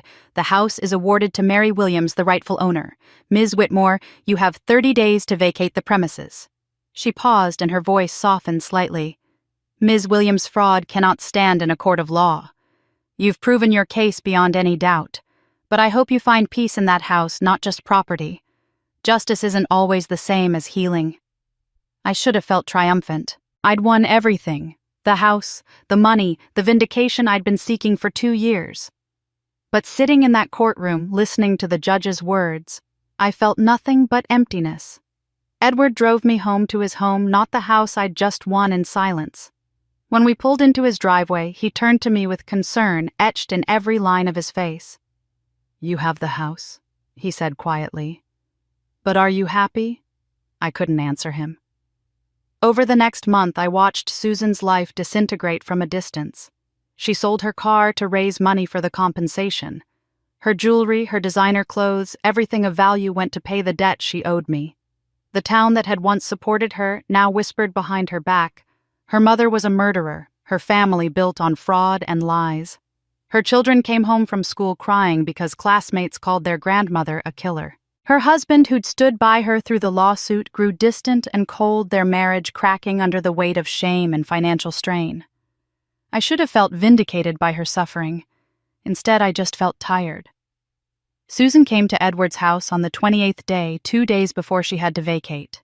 She looked like she'd aged a decade, in a month thinner, paler, with dark circles under her eyes that no amount of makeup could hide. "The house is ready for you," she said, standing on the porch with an envelope in her hands. "I've cleaned everything, packed all our belongings. The keys are inside." She held out the envelope. "And here's the first payment toward the 120,000. It's all I could gather, 35,000. I'll pay the rest in installments over the next 2 years if that's acceptable." I took the envelope but didn't open it. "I know you hate me," Susan continued, her voice barely above a whisper. "I deserve it. I took what wasn't mine. I helped Mom commit fraud. I destroyed your life because I was jealous and selfish and weak." She looked up at me and I saw genuine desperation in her eyes. "But Mary, Mom is 63 years old. 12 years means she'll be 75 when she gets out if she survives that long. Prison is killing her. She's lost 30 pounds already. The guards say she barely eats, barely speaks. She's just waiting to die." "What do you want me to do about it?" Susan's voice broke. "I want to know if you'd consider asking for a reduced sentence, appealing for mercy. You're the victim, your voice matters more than anyone's. If you asked the parole board to show leniency, they might listen." I stared at my sister. This woman who'd tormented me my entire life, who'd taken my scholarship and my fiancé and my house, who was now begging me to show mercy to the mother who'd murdered to protect her lies. I'd won, but victory tasted like ashes. And then Susan said something that changed everything. "Do you want Mom to die in prison?" I visited my mother 3 weeks later at the State Correctional Facility, a gray concrete building 2 hours north that looked exactly like what it was, a place where hope went to die. The guard led me through metal detectors and locked doors that clanged shut behind us with terrible finality, each sound a reminder that my mother would hear those doors for the next 12 years. They brought her to a visiting room divided by thick plexiglass. The woman who sat down across from me looked nothing like the composed, controlling mother I'd known my entire life. She'd lost at least 30 pounds, her face gaunt and pale, her gray hair thin and unwashed. Prison had aged her 10 years and 6 months. We picked up our phones simultaneously. For a long moment, neither of us spoke. "Do you hate me?" she finally asked, her voice barely audible through the speaker. I'd come prepared to confront her with my anger, to make her feel the weight of everything she'd done. But looking at this broken woman who'd once terrified me, I found myself asking a different question entirely. "Did you ever love me, even a little?" Her eyes filled with tears. "I loved you wrong. I looked at you every day and saw Edward, saw my own mistake, saw everything I'd lost when my father forced me to marry David. I tried to control you instead of trust you. I pushed you down so Susan could rise, thinking that would somehow make my sacrificed life mean something." She pressed her hand against the plexiglass. "Don't let hate destroy you like it destroyed me, Mary. I spent 40 years letting bitterness and fear control every decision. I murdered a kind woman to protect a lie. That's what hate does, it makes you into someone you never thought you could become." I left the prison with her words echoing in my head, and drove straight to the law office of Margaret Chen, an attorney specializing in sentence appeals. I hired her that same day. "I want to petition for a reduced sentence for Ruth Williams," I told her. "Not because she deserves mercy, but because I don't want my mother to die in prison. She needs to pay for what she did, but 12 years is a death sentence for a woman her age." Margaret filed the appeal within a week. The hearing took 2 months to schedule, but when it came, I stood before the parole board and spoke on behalf of the woman who'd poisoned Ellen Carter to silence her. "My mother committed a terrible crime," I said. "She took a life to protect a lie, but I'm asking you to reduce her sentence from 12 years to 7 years in prison, followed by 5 years of house arrest. She should pay for her crime, but she shouldn't die for it." The board approved the reduction in November. Ruth would serve 7 years behind bars, then 5 years confined to whatever home would take her. It wasn't forgiveness, not yet, but it was mercy. Susan sold everything over the next 6 months to pay me the full compensation. Her car, her jewelry, furniture, everything of value. She moved her family into a small rental house and took a job at the grocery store to make ends meet. The payments came in installments, $5,000 here, $10,000 there, each one accompanied by a brief note of apology. It was Ethan who suggested what to do with the money. We were sitting at Edward's kitchen table, the stack of checks spread out before us, when he spoke up. "Mom, what if we used it to help other people like us? Other moms and kids who don't have a place to live." Within a month, I'd established the Safe Homes for Single Mothers Fund. The $120,000 became seed money for a program that provided temporary housing job training and legal assistance to women fleeing abuse or facing homelessness. The house on Maple Street. The house that had cost so much pain became the first safe haven shelter, with 3 bedrooms for families in crisis. Susan showed up on opening day, asking if she could volunteer. I almost said no. Almost told her she'd done enough damage and needed to stay away. But I saw something different in her face now. Humility, genuine remorse, a desperate need to make amends. "I can't give you back the years I stole," she said. "But I can help you give other women what we both needed, a second chance." She volunteered every Saturday, cooking meals for the residents, watching their children while they attended job interviews, slowly learning how to be a sister instead of a rival. Our relationship didn't heal overnight, wounds that deep don't close quickly, but we began to build something new on the ruins of what had been destroyed. I thought justice meant punishment. But real justice is giving people a chance to be better. I moved into the house on a cold November morning exactly 2 years after the day my mother locked me out in the rain. But I didn't move in alone. 3 single mothers and their children came with me. Women I'd met through the shelter network, women who'd been sleeping in cars or crowded into relatives' spare rooms. Women who needed exactly what I'd needed 2 years ago, a safe place to land while they rebuilt their lives. We gutted the house together over 3 weeks. The pink princess room that had been Ethan's became a shared bedroom for 2 young girls. My old bedroom became an office where residents could search for jobs and fill out applications. The dining room where Susan had served that manipulative dinner became a communal space with a large table where we ate meals together, shared struggles, and celebrated small victories like job interviews and accepted apartment applications. Edward moved in a week after we opened, claiming the small downstairs bedroom that had once been my father's study. "Someone needs to keep an eye on this place," he said, but we both knew the truth. He'd spent 40 years not knowing he had a daughter, and he wasn't going to waste another moment living apart from his family. He threw himself into repairs with the energy of a man half his age, fixing leaky faucets and squeaky doors, building shelves and repainting walls.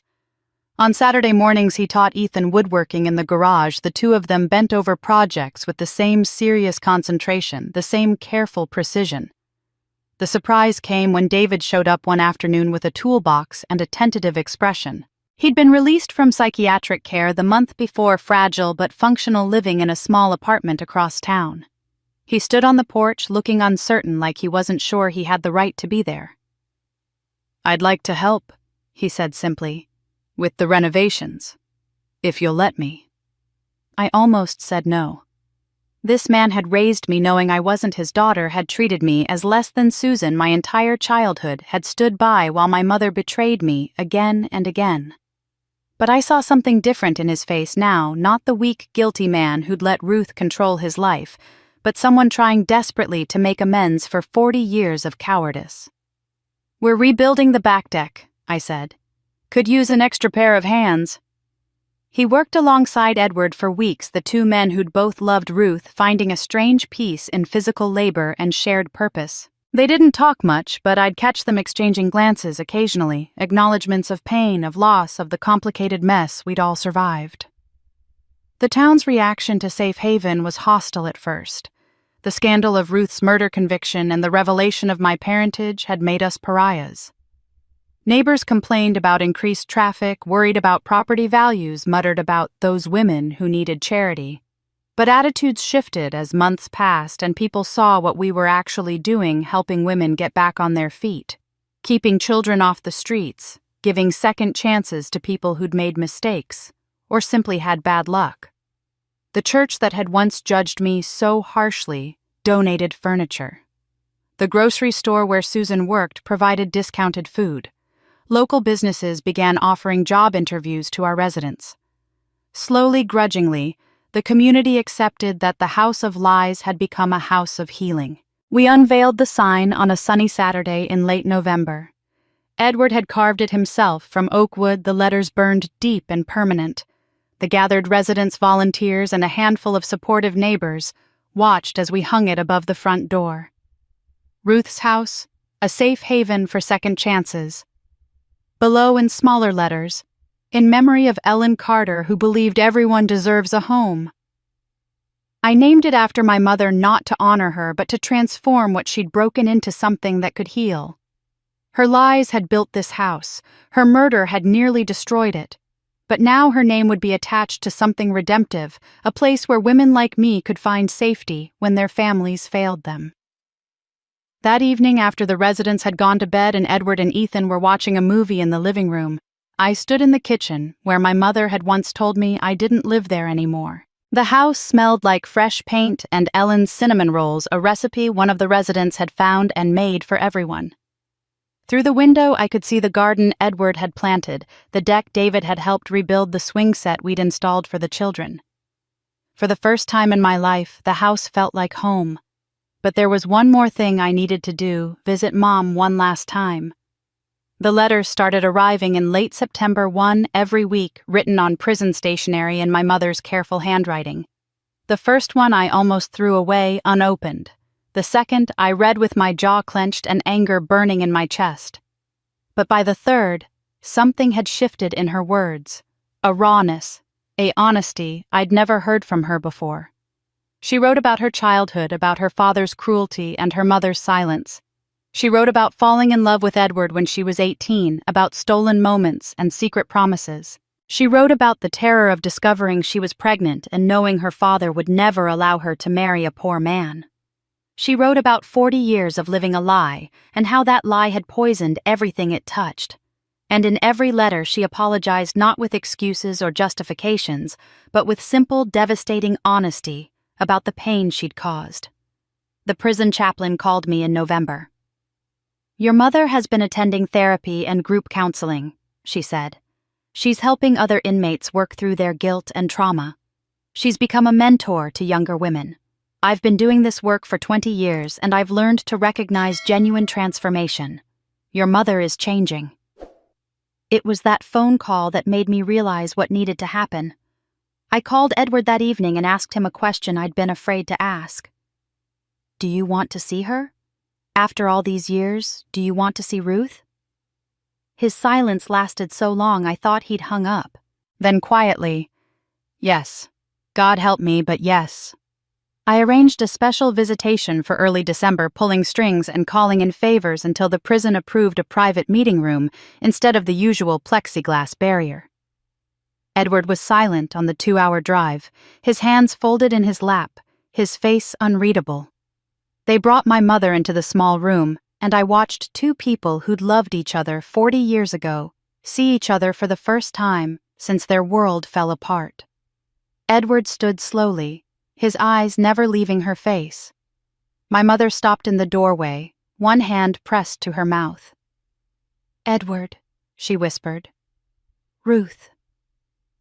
They stood there for a long moment, and then Edward crossed the room and took her hands in his. I saw tears streaming down both their faces. "I have something I need to give you," my mother said, her voice shaking. She pulled a folded yellowed envelope from her prison uniform pocket. "I wrote this 41 years ago. I never sent it. I was too afraid. But you deserve to know what I wanted to say." Edward opened it with trembling fingers. I watched him read the letter I'd never known existed, watched his face crumble as he absorbed words written before I was born. "I'm pregnant with your child," he read aloud, his voice breaking. "My father is forcing me to marry David Williams next month. I love you. I will always love you. But I'm too afraid to fight him. Forgive me. Ruth." "If I'd gotten this letter," Edward whispered, looking up at her. "If I'd known, we would have raised Mary together. my mother finished. We would have been happy. We would have had the life we were supposed to have. Edward pulled her into his arms and they stood there holding each other while 40 years of grief and loss, and what might have been, filled the small room. I turned away, giving them privacy for a moment that belonged only to them. When they finally separated, Edward kept hold of her hands. "When you're released," he said firmly, "we'll start over. We've lost 40 years, Ruth. I won't lose whatever time we have left." "I'll be 70 when I get out," she said. "An old woman who murdered someone to protect a lie. Why would you want—" "Because I never stopped loving you. Not in 40 years. Not ever." My mother looked at me, then her eyes asking permission she didn't deserve but needed anyway. I thought about Ellen, about the murder that could never be undone. I thought about forgiveness and second chances and the difference between justice and vengeance. "Safe Haven will have a room for you," I heard myself say, "when you finish your house arrest, if you want it." She nodded, unable to speak. I left them there, two people who'd been separated by fear and control and lies, finally allowed to hold hands and plan a future that would begin 5 years from now. My mother would serve 5 more years in prison, learning to be someone better than the woman who'd let hate consume her. She'd help other inmates find their way. She'd write letters and go to therapy and slowly become the person she might have been if her father hadn't crushed her spirit before she'd learned to fight back. Mom would serve 5 more years. But she'd serve them with hope. And when she got out, she'd finally come home. 5 years passed like pages turning in a book I couldn't put down. The scared 10-year-old boy who'd stood in the rain became a 15-year-old young man with his grandfather's clear blue eyes and his mother's stubborn sense of justice. Ethan was an honors student now, pulling straight A's while working part-time at the hardware store and somehow still finding time to run the club he'd founded his freshman year. The Second Chances Club started small, just Ethan and 3 other kids meeting in an empty classroom after school. But by his sophomore year, it had grown to 25 members, all of them dedicated to helping students who'd been bullied, who came from broken homes, who needed someone to see them as more than their worst moments. They tutored struggling students, organized donation drives for families in crisis, and created a peer counseling program that the school district was now considering implementing across all their high schools.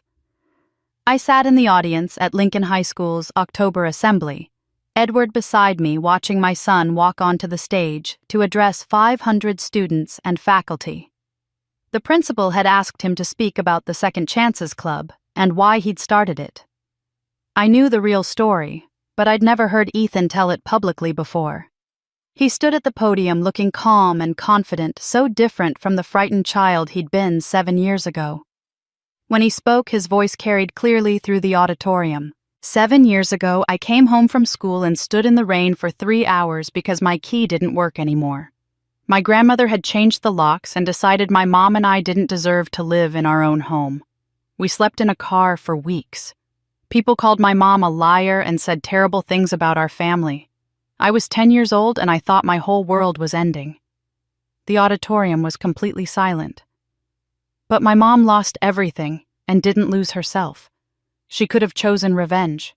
She could have destroyed the people who hurt us.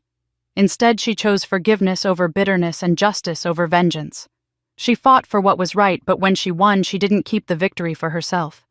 She turned our home into a place that helps other moms who are going through what we went through.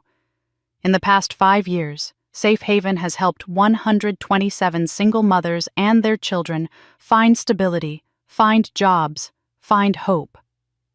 I felt Edward squeeze my hand. I started the Second Chances Club because I know what it's like to need one. My family needed a second chance. The moms living in our house need second chances. Even the people who hurt us, my grandmother, my aunt, the lawyer who betrayed us, they needed second chances to become better people. And most of them took it. That's what this club is about, believing that people can change, that mistakes don't define us forever, and that everyone deserves someone in their corner saying, "You can do better." The applause started slowly, then built until the entire auditorium was standing. I watched my son, this remarkable young man who'd learned compassion from suffering and strength from injustice, and felt something I hadn't felt in years. Pure, uncomplicated pride. Susan was waiting outside the auditorium when we emerged wearing her Safe Haven volunteer shirt, her hair pulled back in a practical ponytail. She'd been volunteering full-time for 3 years now, ever since she'd paid off the last of the compensation she owed me. She managed the intake process coordinated with social services and ran the job training workshops that had become Safe Haven's most successful program. "He's an amazing kid," she said, hugging me carefully. "Our relationship would never be what sisters should have been, but we'd built something real on the ruins of what was broken." "You raised him right." "We're raising him right," I corrected. "All of us together." David had died 2 years ago peacefully in his sleep at 73. The guilt and trauma of learning his entire life had been built on lies had never fully left him, but he'd spent his final years trying to make amends. He'd worked on Safe Haven renovations until his health failed, taught Ethan how to fix cars, and wrote me a letter before he died that I still kept in my dresser drawer. "I'm sorry I wasn't the father you deserved," it read, "but I'm grateful I got to watch you become the woman you were meant to be." He'd left his estate split equally between Susan and me, not a fortune, but enough to expand Safe Haven to a second location. The new house opened last month, providing space for 5 more families. The recognition came in waves. First, the local newspaper ran a feature story about Safe Haven's success rate. 83% of residents found stable housing and employment within 6 months. Then the state's housing authority reached out asking if they could use our model for a pilot program in 3 other cities. In September, the mayor presented me with the Community Hero Award at a ceremony I'd tried to decline, but Edward insisted I attend. "You've transformed this town's understanding of what justice means," the mayor said, handing me a plaque I didn't want, but accepted graciously. "You've shown us that healing is stronger than hatred, and that redemption is possible even after terrible wrongs." The best news came in August, a letter from the state parole board informing us that Ruth had been granted early release for good behavior. She'd served 5 years instead of 7, and would begin her 5-year house arrest in January 2025. Edward had already prepared a room for her at Safe Haven, right next to his own. 45 years, he'd said when the letter arrived. "We've waited 45 years to be together. What's a few more months?" Now standing outside Ethan's school on a crisp October afternoon, I looked at the family I'd built from the ashes of the one I'd lost. Edward with his arm around my shoulders, Susan organizing volunteers on her phone, Ethan laughing with his club members, this generation learning to break cycles instead of perpetuating them. We'd helped 127 women find their second chances. My mother would be the 128th. I looked up at the sky, feeling the temperature drop, seeing dark clouds gathering on the horizon. The forecast had called for rain tonight, the first real storm of autumn. Everything had changed. But one thing remained: it was about to rain again. The rain came on a March morning 7.5 years after that terrible October night, when everything fell apart. I woke to the sound of it drumming on the roof, that same steady rhythm that had once meant fear and loss, and sleeping in a cold car with my frightened son. But this morning, I woke in a warm bed in a house that was finally truly mine, and the rain sounded different. It sounded like music. I walked to the kitchen window and looked out at the gray sky, watching water stream down the glass and pool in the garden Edward had planted. The roses were just beginning to bud, their leaves glistening with rain. In the driveway, I could see 3 cars, mine, Edward's truck, and the sedan belonging to one of our current residents, a woman named Jennifer, who'd fled an abusive marriage with her 2 children and was now 3 weeks away from starting a job as a paralegal. "Mom, it's raining again." Ethan's voice came from behind me, and I turned to see my 15-year-old son standing in the doorway, his hair still messy from sleep, wearing the Lincoln High School sweatshirt he practically lived in.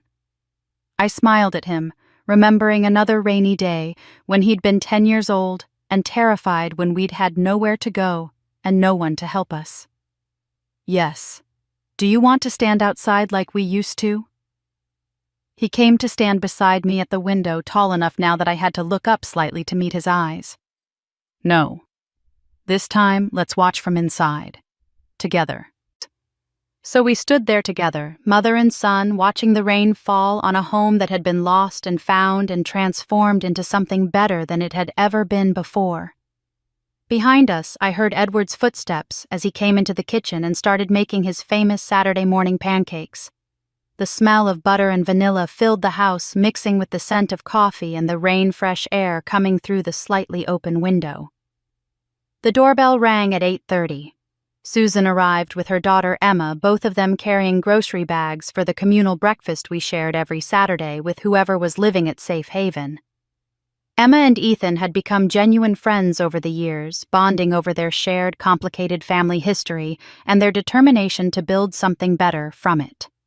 They disappeared into the living room to work on a school project while Susan and I unpacked groceries and helped Edward cook. "Mom's letter came yesterday," Susan said quietly as she measured out flour for muffins. "Did you get one too?" "Yes." I pulled the envelope from my pocket, still unopened. I was waiting for today to read it. "Will you read it out loud? I think we all need to hear it." So after breakfast, with the rain still falling softly outside and the house full of people I loved, I opened my mother's letter and read her words to the gathered family. "My dearest Mary," I began, and my voice only shook a little. "In 1 month, I'll be released from house arrest and allowed to come home. Home. That word means something different now than it did 7 years ago. Then home was a place I controlled through fear and lies. Now home is the place you've built through forgiveness and truth." I paused, looking around the table at Edward, at Susan, at Ethan, at the residents who'd stopped to listen. "You gave me what I didn't deserve, forgiveness. You gave Edward what he deserved, the truth. You gave Susan what she needed, a second chance. You turned the house, once a symbol of betrayal, into a place of healing. You're my greatest pride. Not because you're like me, but because you surpassed me. You became the woman I never had the courage to be." Edward reached across the table and took my hand. Susan wiped tears from her eyes. "I'll spend the rest of my life trying to earn the grace you've shown me. I can never undo Ellen's death. I can never give you back the years I stole. But I can help you continue the work you've started, helping other women find the courage I never had, the strength you showed me was possible. Thank you for not leaving me outside in the rain. I'll see you soon. With all my love, Mom." I folded the letter carefully and looked up to see the rain had stopped. Through the window, a rainbow was forming in the eastern sky, its colors bright against the gray clouds. I stood and walked to the front door, stepping out onto the porch where I'd stood 7 years ago, locked out and alone.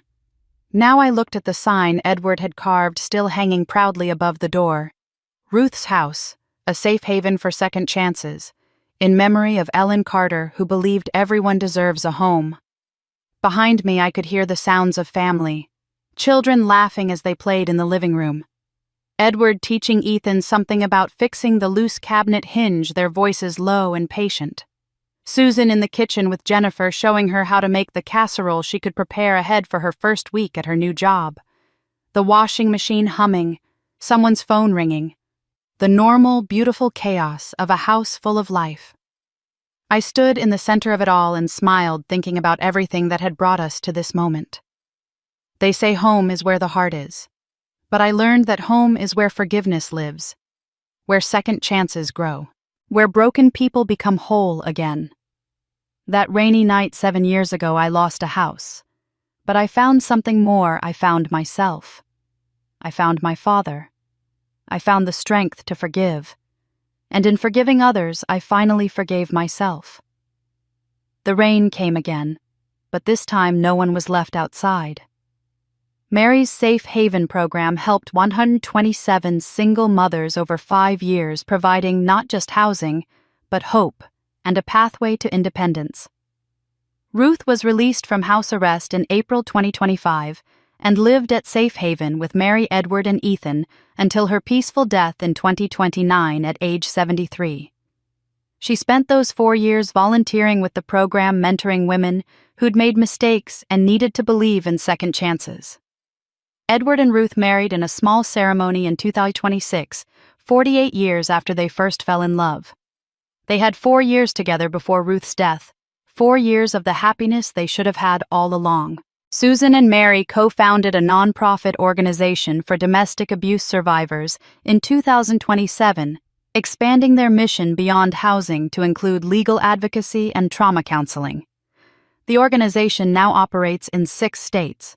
Ethan graduated from law school in 2030 and became a family rights attorney specializing in cases involving fraud, forgery, and family betrayal.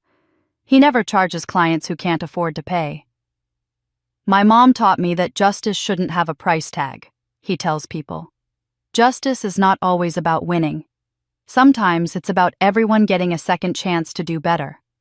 I hope this story touched your heart the way it touched mine to share it with you. Mary's journey from that rainy October night to the peaceful morning 7 years later reminds us that the worst betrayals can lead to the most profound transformations. Her story teaches us that forgiveness isn't about forgetting or excusing the harm done to us. It's about refusing to let that harm define the rest of our lives. Ellen Carter never got to see justice served, but her memory became the foundation of something beautiful.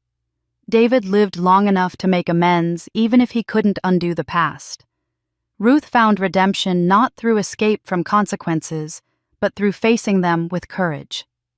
Susan learned that being the favorite child in a broken family isn't actually winning, and Edward finally got to be the father he never knew he was meant to be.